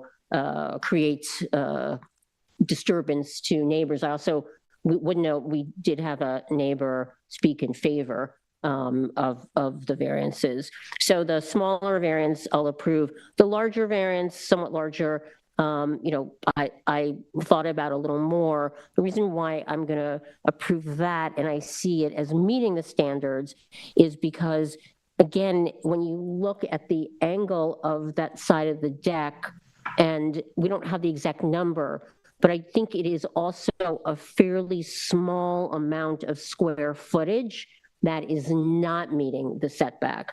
And so again, where I've denied, I believe in protecting side yard, rear yard, front yard setbacks because, again, of potential impact on neighbors. But where I deny them, it's usually where, the entirety of an entire side of a deck is, not meeting the setback. But here, I believe this, as I see it on the survey, it's a small part of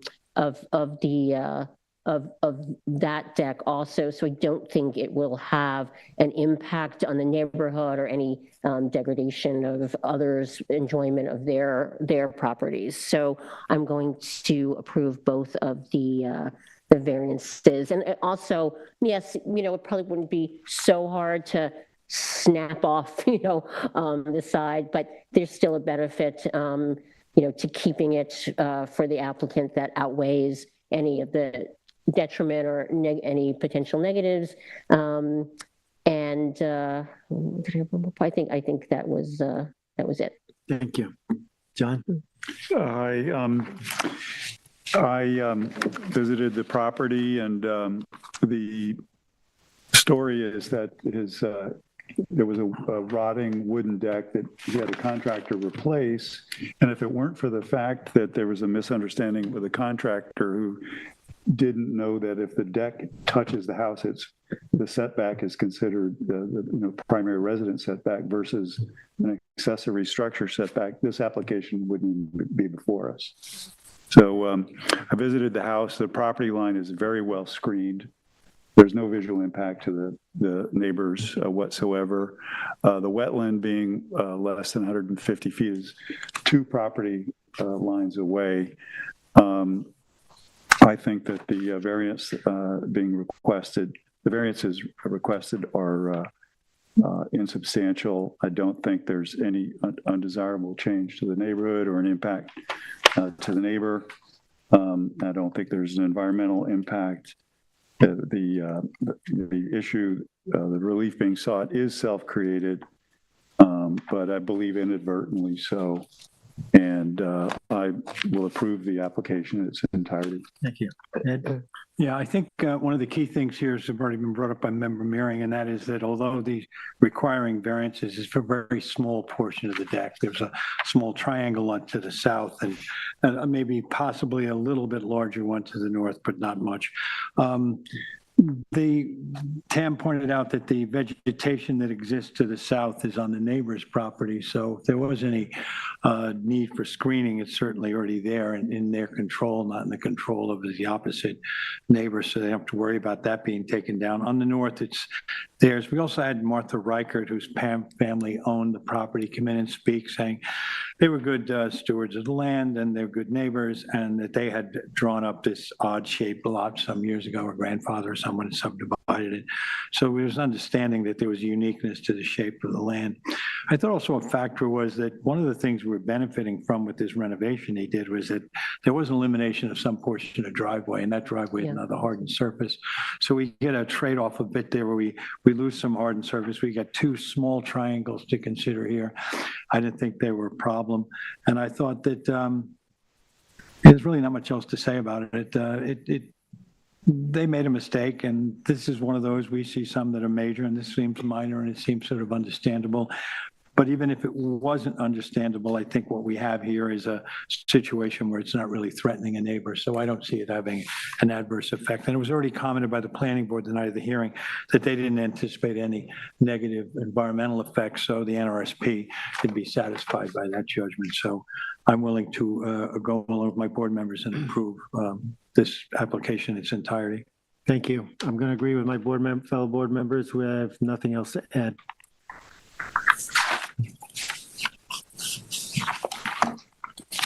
Yeah, can I Thank say- you. Okay, Alternate John, you can step down now. No, you were still one up more. here? Yeah. Still up here. Great. For council, the letter dated January 22nd, 2025 from the agent states that they will remove the fence, where that says fence to be removed. But again, as I said earlier, we can't really, I don't think we can use the survey that says that, since there's no survey stamp at the bottom Yeah, of but it. you can still reference that survey. You can reference it, And but what the, survey, just for clarification, the survey that gets submitted with the application must be stamped. So you can still reference that survey. this could be Yes. the approved It doesn't survey. need to necessarily be stamped for us, but when it goes to the when it goes to the permit process, it must be stamped. So you can reference that survey, Yeah, this one. or this one too, even though it's not Well, stamped. I like the one that's official. As depicted in the record. Right? I mean, Yeah, it's depicted in the record. That's not the survey that gets submitted. They're gonna submit a whole new survey that is stamped. All right, next. We have 46 Hampton Lane LLC and William T. Russell at 46 and 50 Hampton Lane, Amagansett, Suffolk Tax Map number 300-174-7-13 and 14. Size and location is 12,000 square feet. Combined total at 46 and 50 Hampton Lane, Beach Hampton, Section 1, Block 4, lots 11 through 13 and 14 through 16 in Amagansett. The description is the installation of subsurface drainage to control surface runoff on 2 adjoining properties containing and located within jurisdiction of freshwater wetlands. Relief sought is a natural resources special permit pursuant to 255-420 and a variance from 255-430.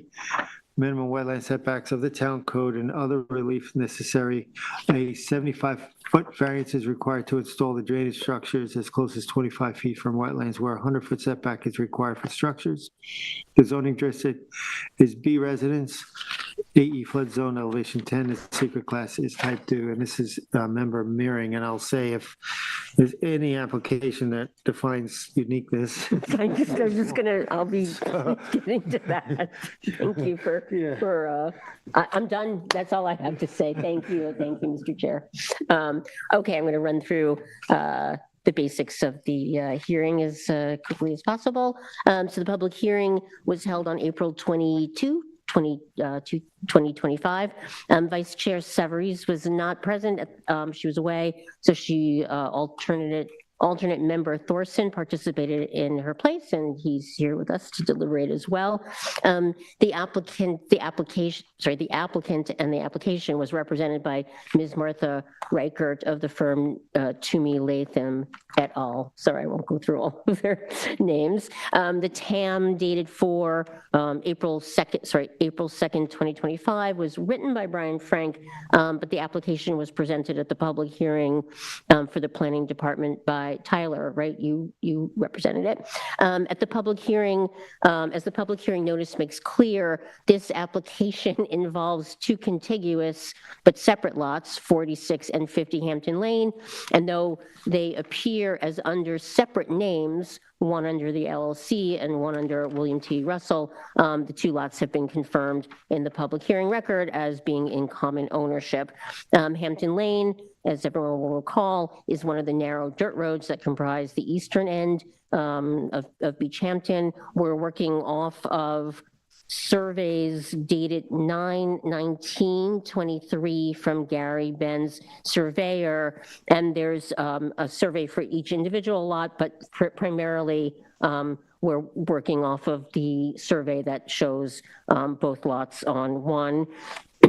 Each of the lots is 6,000 square feet, so that puts them at both 70% pre-existing substandard to the B zone minimum, as are many of the lots in this area, similarly substandard. Unique is that the application is technically being processed as one application involving the two separate properties. Both lots have flagged wetlands at the rear, otherwise known as the west sides of both lots. The existing structures were built prior to natural resources related zoning codes. So I think both houses are 10 feet from those wetlands. And then also both lots are also within jurisdiction of wetlands on neighboring properties. The house on 46 is 44 feet from the wetland on the contiguous parcel to the north, and 50 Hampton is shown to be, I think, 69 feet from a wetland east of the its front property line. The property history card shows, sorry, I'm gonna skip that.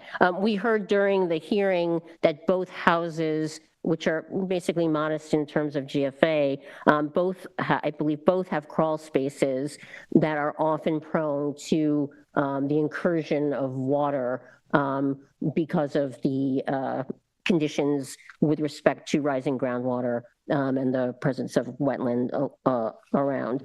It's also established in the TAM and at the public hearing that both parcels are low-lying relative to groundwater. The area is prone to meaningful seasonal variations of groundwater and standing water. And as we heard in the hearing, that groundwater has been rising pretty consistently over the last 10 years and even continues to rise potentially in the last 2 years. These are not uncommon conditions observed and documented across much of the Beach Hampton neighborhood, but these conditions are very salient, especially to this application. Other documents just to reference that we looked at was the drainage and grading plan per TF Engineering dated March 3rd, 2023. And Mr. David Rhodes of TF Engineering spoke and participated in the public hearing regarding the technical aspects of this proposed, what's known as Coltech system. Finally, there was one letter of sort of generalized support from the direct neighbor to the north at 42 Hampton Lane. Also during the public hearing, Mr. Andy Hammer of Lighthouse Land Planning offered a public comment on behalf of his clients on the contiguous neighbor to the west. I think the address is 57 Maidstone, owned by the Myers family. The application consists solely of the installation of the subsurface Coltech stormwater chambers along the southern property. It's on the 46 Hampton Lane property, but it's along the southern property sorry, yeah, the southern property boundary with 50. Okay, now I'm going to turn to my assessment of the application relative to the variance and NRSP standards for the one element of the application that requires both the relief of an NRSP and one wetland setback. And before I get into them, I do want to note that as we understand it from the public hearing record, my deliberation is, must be taken in the context of the uniqueness of this application. And all board members during the public hearing asked a lot of questions so that, and I, established our understanding of the circumstances, the system itself. I think we did spend time really digging in to make sure we understood the uniqueness.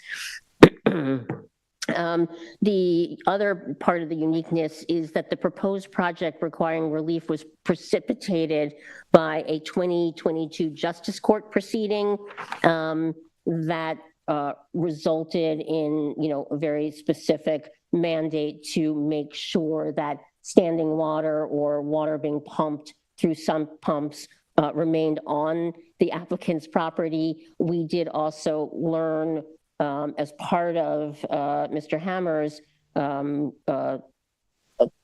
public comment is that there had been a point where the applicant had been draining or channeling water through some series of hoses. And I guess all that's been resolved and there have not been any other incidences or complaints. I think we heard for 3 years from neighbors. Nonetheless, it's presented to us that it's very important to have a drainage system like this to be able to address this persistent level of flooding and water gathering in the crawl spaces because of the conditions of the property, and also to make sure that there is no pushing of the water anywhere else. So with respect to the wetland setbacks variances, I'll go through them. I'm going to start with 255-850 D1B.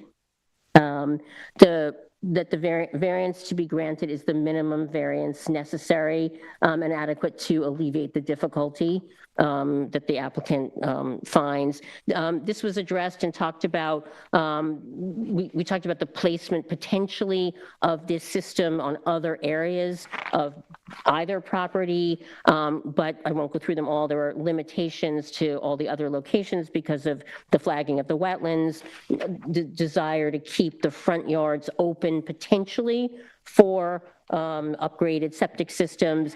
And so this would appear to be the minimum variance necessary for this system. In terms of, I'm going to skip to 255-850 D3A. Whether the grant of the variance will cause an undesirable change in the character of the neighborhood or create detriment to nearby properties. It doesn't appear this one system will impact the character of the neighborhood. It's shallow, it's fairly low, there's a retaining wall, but I think we heard that it's not going to be that high or visible. And then also, so I don't think there's a character issue. And also the stated intent of the variance is to minimize detrimental impact to other properties by maintaining the runoff. So meets that standard. In terms of B, whether the benefit sought by applicant can be achieved from some other method. We talked about potential, for instance, the idea of putting it on, on pilings, but that is a far more extensive and expensive option, and that's not necessarily, quote, feasible at this point for the applicant to pursue. C, whether the requested area's variance is substantial.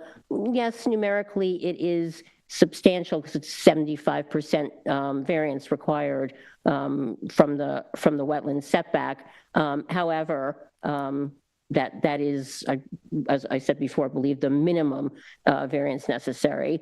And then E, whether the difficulty causing the applicant to request the area variance was self-created.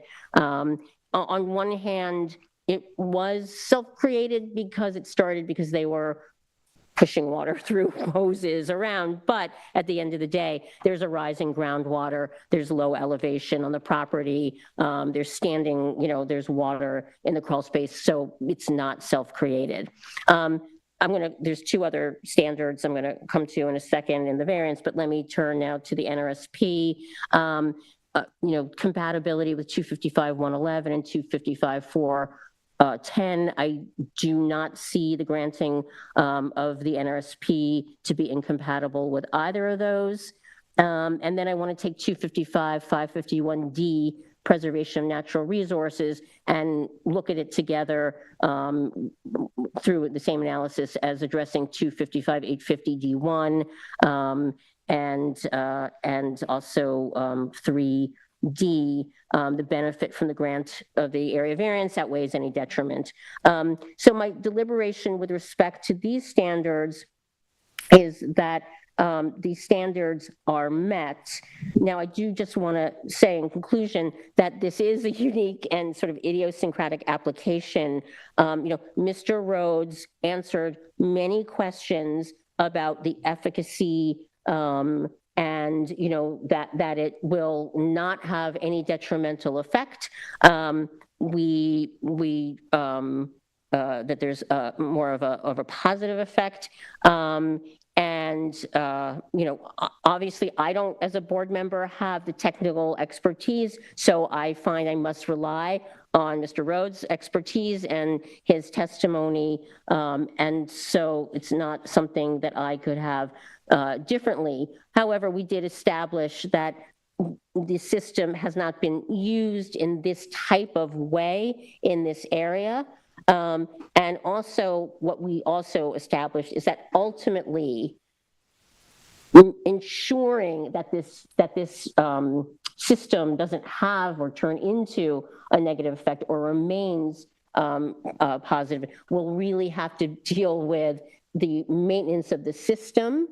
And then that got us into the issue of this unusual circumstance that it will be maintained by whoever lives on 50, but will be located on 46. So depending on how other members vote, obviously we want to come back to this issue that we started talking about the public hearing of, I think, easements or covenant. But so all in, I'm going to approve the application in full.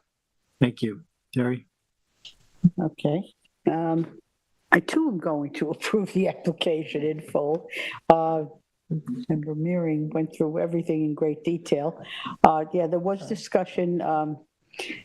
Well, a lot of it comes down to in the TAM during pre-application consultations with the department, the location of the proposed drainage was identified as the best maximized wetland setbacks without encroaching on the sanitary, as was mentioned earlier also. They're probably the best suited for the constraints of the property since they're shallow and require minimal surface grading. So for all of that, it was the testimony about 50 Hampton Lane being probably responsible for the upkeep and the maintenance was brought up, I think, by Martha Reichert, the attorney, and in the TAM also, there's that the applicant and the board mechanisms for ensuring the long-term maintenance of the court-required remediation. So we did talk about long-term maintenance, operation and maintenance. I just jotted down some inspections and maintenance. And also, I forget who brought it, maybe it was David Rhodes, that not just for the drainage system itself, but the sump pumps at 50, what kind of maintenance would they require or inspection to ensure that everything is working properly. If they meet all the standards and as recommended by the planners also, I too am going to approve this application, and we just have to figure out how we're going to determine the maintenance. And what happens if the lots wind up in separate and ownership? Separate ownership, if that occurs in the future sometime too. Thank you. John? Hi, yeah, I'm in agreement with fellow board members. It's a very, very unique application, as was pointed out. When I was there, I visited in late April. It was a sunny day. I don't recall it having been a particularly rainy week prior.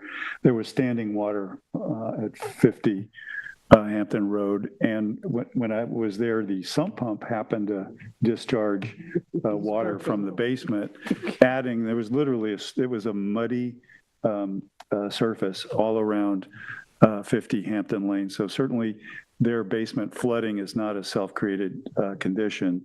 Although this solution, which is very unique, is self-created, but I can't really think of any other viable alternative other than raising the house.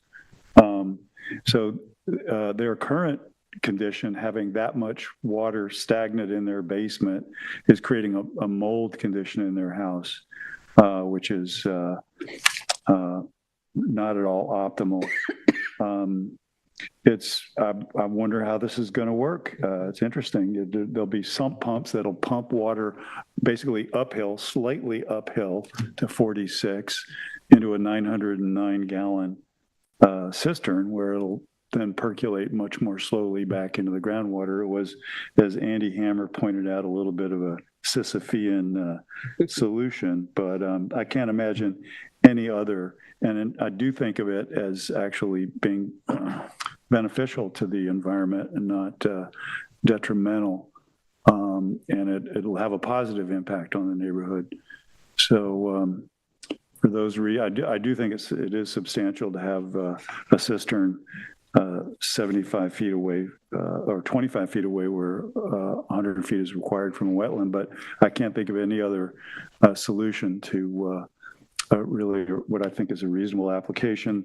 It was discussed by the agent that there would be an easement in perpetuity, because 50 Hampton Lane is going to have to agree to allow that structure to exist, and 46 to maintain it. And there was also mention in the TAM recommended project limited fencing. I don't know if we talked about that. That's it's part of the TAM. I don't know if that's Conditions. Yeah. conditions for approval. So I, along with the rest of the members so far, agree to approve this application. Thank you. Ed? Yeah, so I'll be the fifth member of the board to agree that this is a completely unique application. Fourth. The fourth member. Oh, yeah, that's right. I'm sorry. No, you started by saying. Roy's a member too. Oh, to say uniqueness, yes. Unique, not unique. Yeah, so I think Member Merring did a nice job of covering all the technical side of this. I think it came down to a couple of things. I had a couple of questions I thought were important. One, Member Berger mentioned that this was pointed out in the TAM is not only the best, the only location where something like this could go. Any further to the east, it would have been closer to the wetlands. They talked about the process of trying to hide it a little bit, moving it forward. I think they labored over that a bit. The two big questions was the Coltec tubes, are they going to work and what are they going to do? So we had, as was mentioned, quite a few questions for David Rhodes. He was in front of us.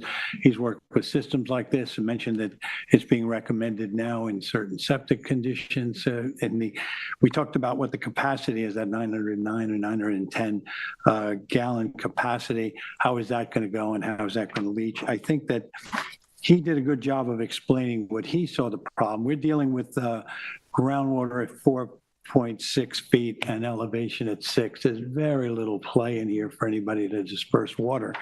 So this is a system he thought would work well. I thought that was he gave us a good explanation of that. And the other part of it was, and I asked Martha Reichert, how do we enforce legally this? And she made a very good point. She said that there are other easements like driveways that go through lands. We've had a number of those where somebody can only get to their house, especially on the old highway. We've had a couple. They cut through someone else's land. They're responsible for maintenance. It's tied into the long-term responsibilities of the easement. So that's not the same thing exactly when you're within a cough of each other. I have windows here. This is a little different, but it is tight. It's a tight location. it's an interesting approach to come up with something. And I thought that Tyler's comments near the end, Tyler Borsak said, when we were questioning whether this would work, it was certainly a superior answer, a better answer than dumping it on the ground in some way or having some other type of element overflow and cause above ground flooding into the wetlands. And this seems like the best way to go. So I think for all of us, it's a bit of a new take on something. We may see it happening, as member Mary mentioned. We may see it in other places because we have so many of these groundwater conditions. But the two main areas was, what did David Rhodes, as it was mentioned, he's the professional who designed this and stands behind it. What did he think? And he felt that this was going to work, but certainly, even if it has its limitations, it's better than the alternative. And I think Martha Reichart made it clear to me, at least, that this can be enforceable over a long period of time. There may be some, future chafing if there's two owners, but that's going to be for them to decide. But in terms of us setting up something that we think will function, I think this is a good alternative to a very difficult problem we see occurring all over town, or particularly in that area of town. So I am going to approve it in its entirety, along with my board members. Thank you. I agree with my fellow board members. I think the uniqueness of this is ultimately defined by a stipulation of a court. Yep. So with that kind of implies us to make an approval. But however, it's an interesting application, and I think we all learned something from it. As far as the maintenance, there's not much more we can do than to say, except that there's going to be an easement on it. We can't say how they're going to maintain it or anything like that. There's going to be an easement on it, and that's up to the property owners to be responsible for that. So with that, I will approve that. Well, can we say, rather, that since it's Coltech, right, like any other company, they have maintenance and operation standards, that they have for their product. You make a statement just that they follow these things. Yeah, right in the project. I don't think we can. I don't think we have the expertise to Well, no. do that, or I'm not saying we do, but I think that's more beyond the scope of our board. I think that just requiring an easement or knowing that there will be an easement is satisfactory. I think the applicant agreed. Yeah, they did. Place an easement, so that'll be a condition. Right. Yeah. Place That's right. properties to be recorded. And then there was also a reference to removal of the shed. Oh, I'm sorry, I forgot Right, to the mention shed, that. That yes, was, yes. yeah, that was conditioned. Thank you. Can I ask counsel about I understand what you're saying. We can't make some stipulation about how it's maintained or something like that, but I just wanted to think through what happens if the properties are no longer in common ownership. Now, I understand the idea that sometimes you have an easement for driveway, but if I may, just, these are 6,000 square foot properties, limited in scope, and a new owner would be this whole, chunk of this side yard is basically, or a lot of it is covered by, by this thing. So I just was trying to really understand, from these covenants or easements. Properties are held in two separate entities, so they are already held separately. So that condition exists. But they're technically owned by the same person, The corporate common- entities control, so the corporations own two separate. Okay. They're already separate. The easements run with the land. Right. Becomes a function of Mm-hmm. buyer beware, you get what you pay for, and it'll be recorded covenant, so everyone will know. And can I ask one other thing? This structure is right at the property line. Obviously, nothing was noticed for a side yard setback, but is that because we're considering the lots together, or this would never, just wanted to double check we didn't. It would never require. What? It would never require, because it's a drainage structure? Right. Got it, thank you. Just to clarify. Thank you. We have going to other decisions. We have a modification request for Giordano, 15 DeForest Road, Montauk. Suffolk Tax Map number 300-32-5-22. It's a modification of 2019 determination. Tyler, you want to go through this? Sure. So, yeah, this was a 2019, excuse me, 2019 approval that included two posts and a gate at the driveway located north of the wetlands. Setback looks like 14 feet at that point in time. And what's started to be constructed are the pillars down here south of the wetlands, significantly closer, obviously, to wetlands as well. So they're requesting a modification to allow the structure where they started to be constructed, and there's some photos in the memo that you received here. You can see, significantly closer to wetlands. And go back to that picture, I just want, for reference, basically where the car is probably close to where the allowable Roughly, was. yeah. Right, Tyler? Right. Yeah. So what's the difference This now? is, this is a a, lot. this is a lot. It's a lot. This is Significantly closer, yeah. So this is where it was approved, about 14 feet, and now they're down here, Okay. One, 2, 3, 4 feet, something like that. I don't know if there's, On their property, not. I don't know if there's an actual number in this. but in they're the almost in the memo. wetlands. So how close are they to the wetlands now? like literally on the Less than edge. 2 feet. Okay, Like yeah. 2 feet, like literally on the edge. I think this is a very significant and material deviation from the approved. I agree. And board members, I don't think we could approve this as a modification. I'll just say that out loud, but I think that if maybe we can make not maybe, but have it required to come back for a hearing. What's your thoughts? I I agree with I don't the think we should chair. approve. I think we need more, Unless you were just denied anyway. I mean, that's one. I mean, denial is another option, right? But they would have to come back with a whole new application. I think, go ahead, Council. You could have the public hearing and see what their reasons are. Of course, you could do that. Or if there's not a likelihood of success, you don't have to conduct it. Well, But but if we we can deny deny the the request the for modification. modification, right? You have a request for the modification right, Yeah, because they have an approval. then they have to come back to us and Then let they us know can figure out what they want to do. I mean, the trigger would be a violation variance. You get to the same place. Right, Mhm. It's going to require more time. It's They're going to supposed to require be more built. resources. Tyler, did they say why they can't just put them back in the other part? I didn't review it. It would be in the memo if they did. I did receive a communication from the applicant's attorney later today. They just want to suggest that they have the hearing. So maybe that's the. Ultimately, council, even if we have required coming back for a hearing, we have the opportunity to deny that. Right? So I think the path of least resistance maybe would be to do, to have it come to hearing, Yes, that's fine. right? But at this point, we're just denying the modification. Yeah, denying the request. No, Well, you're we're requesting. we're that you go to requesting a public hearing, modification with a You're not hearing. making a determination. Oh, You're I just- want to you want deny more the information. modification request. And then it's up to them if they want to come back. Well, I'll take whatever advice council wants to give us. They in that requested proceeding. a modification, declining that, but you are now allowing them to come back for. Declining to act, Sorry? declining to act. Correct. On that They've asked- modification. This procedure is, they've asked for a modification.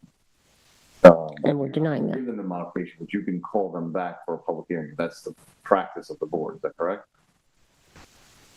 That would be No. the process. Wait, not necessarily. I think from a resources point of view, we could deny it. I'm not saying, Yeah. and I feel compelled to deny, felt compelled to deny it as well. I think this is a strong deviation from what was approved. Yeah. However, if you look at it, I think that from resources, town resources, maybe we bring it to a hearing. We still have the opportunity to deny it. Otherwise, an application would get filed, it has to be processed, it had to go to planning and all that stuff. It's more resources. I think, let's cut to the chase. That's more of what I kind of feel. I don't know, I'll let you guys discuss Okay, it, so or what are we calling it then? We're modification with a hearing. modification with a hearing? Request for modification. We request for a modification with a hearing. We're declining to act. But on isn't it the same modification. resources, Mr. Chair? Sorry. Well, the policy of the board, the policy on modifications for the board has been that If it doesn't increase a variance, Mhm. or if it's not material, Right. then we could approve it on the bench, right? Mm-hmm. This fails both those Right. tests, and therefore we cannot approve it on it based on our policy as a board. Right. So then we have two options. We have option to bring it to a modification for, with a hearing, have it come back to us as a hearing, or deny it outright. Right. Denying it outright, the applicant would then have to decide what to do with it. I mean, if they want to try to keep it in this location, file a whole new application. I mean, they have an approval for them set back have an further, approval. right? Yeah, With much greater setback. yeah, that's what I'm saying. They can, I'll leave it at, whatever you guys decide. I mean, it's, I mean, Well, we're not going to approve the modification, that's the No. key. that's no, clear we not. can't. So Right. then the next Declining part of to the act. mechanism is, I'm willing to go with whatever the advice is from council, and your advice here, if we were to just ask for it to be as per modification, a hearing for modification, that's fine. But I'm with you that this is egregious and we cannot approve it. Yeah. Okay, Denise, I agree with that, what I just said. you want a hearing? come back with a hearing. What's your? Come back with a I hearing? think so. Yeah, I guess. I mean- we could I do mean, I that. think it's still resources, but, I mean, obviously, they have the Our option, Resources. right? I mean, they have the, I get it's not gonna Roy's make- point about moving it along if we deny it. Mhm, You know what I mean? In the essence of time. mhm. So I would be in agreement with scheduling it for a public hearing. Yeah, I'm okay with that. It's fine. So that gets reduced to a resolution? Or short one, or is it just communicated? Is that oral, or is it? Well, we're, Schedule for a hearing. Okay, got it, got it. Okay, got it. We good? Good, yes. Okay. Thank you. Next, we have an extension of time. We have Herman, 26 Seaside Drive, Seaside Avenue in Montauk, Suffolk, tax map number 300-32-7-6, extension of 2017 determination. Oh, yeah, so this is a pretty straightforward extension of time. They do have their project limiting fence up and it's in disrepair, so they'll need to fix that prior to getting their building permit either renewed or issued, is the one note that we have. But other than that, adding that condition that the fencing be fixed, we don't have any concerns with it. Anybody- The property changed ownership from the original hearing. Yeah, it's no longer Herman, is it? Yeah, Hinchin is the new owner. It's what? Hinge. Hinchin. Pinchin, yeah, it Seaside? changed. Yeah, they own a lot to the north too, I think. Or they used to at least. That's had various signs You up. could clear all that out. Let's go for a motion. Yeah, I guess we're okay with it. But Tyler, you'll take care of that, the extension time. They know they'll have to fix the project limit. It's in the, let's see. Project limiting fencing aesthetic control is aging and should be replaced prior to the issuance of a building permit. Okay, Right. So, yeah, okay. I think they're aware of that as well. What? We made them aware of that as well, I believe. Okay, so we need a motion, right? Yes. So for Herman at 20 Seaside Avenue, Montauk, tax map 300-32-7-6, make a motion to approve the extension of time. I'll second it. Concur. I concur. Concur, thank you. Next, we have Minutes. minutes. I'd like to make a motion to approve the minutes from Tuesday, April 29, 2025 for the East Hampton Town Zoning Board of Appeals. Second. Concur. Concur. Concur, thank you. And resolution. Okay. Okay, on the resolutions, we have, just read it here. Alexander Hacker and Kaja Barberi at 106 Meeting House Lane, East Hampton, Suffolk tax map number 300-172-8-32. And that was to allow an as-built garage to remain within side and rear yard setbacks outside the pyramid regulations and to allow a patio to remain within side yard. The application was approved. And just want to read off the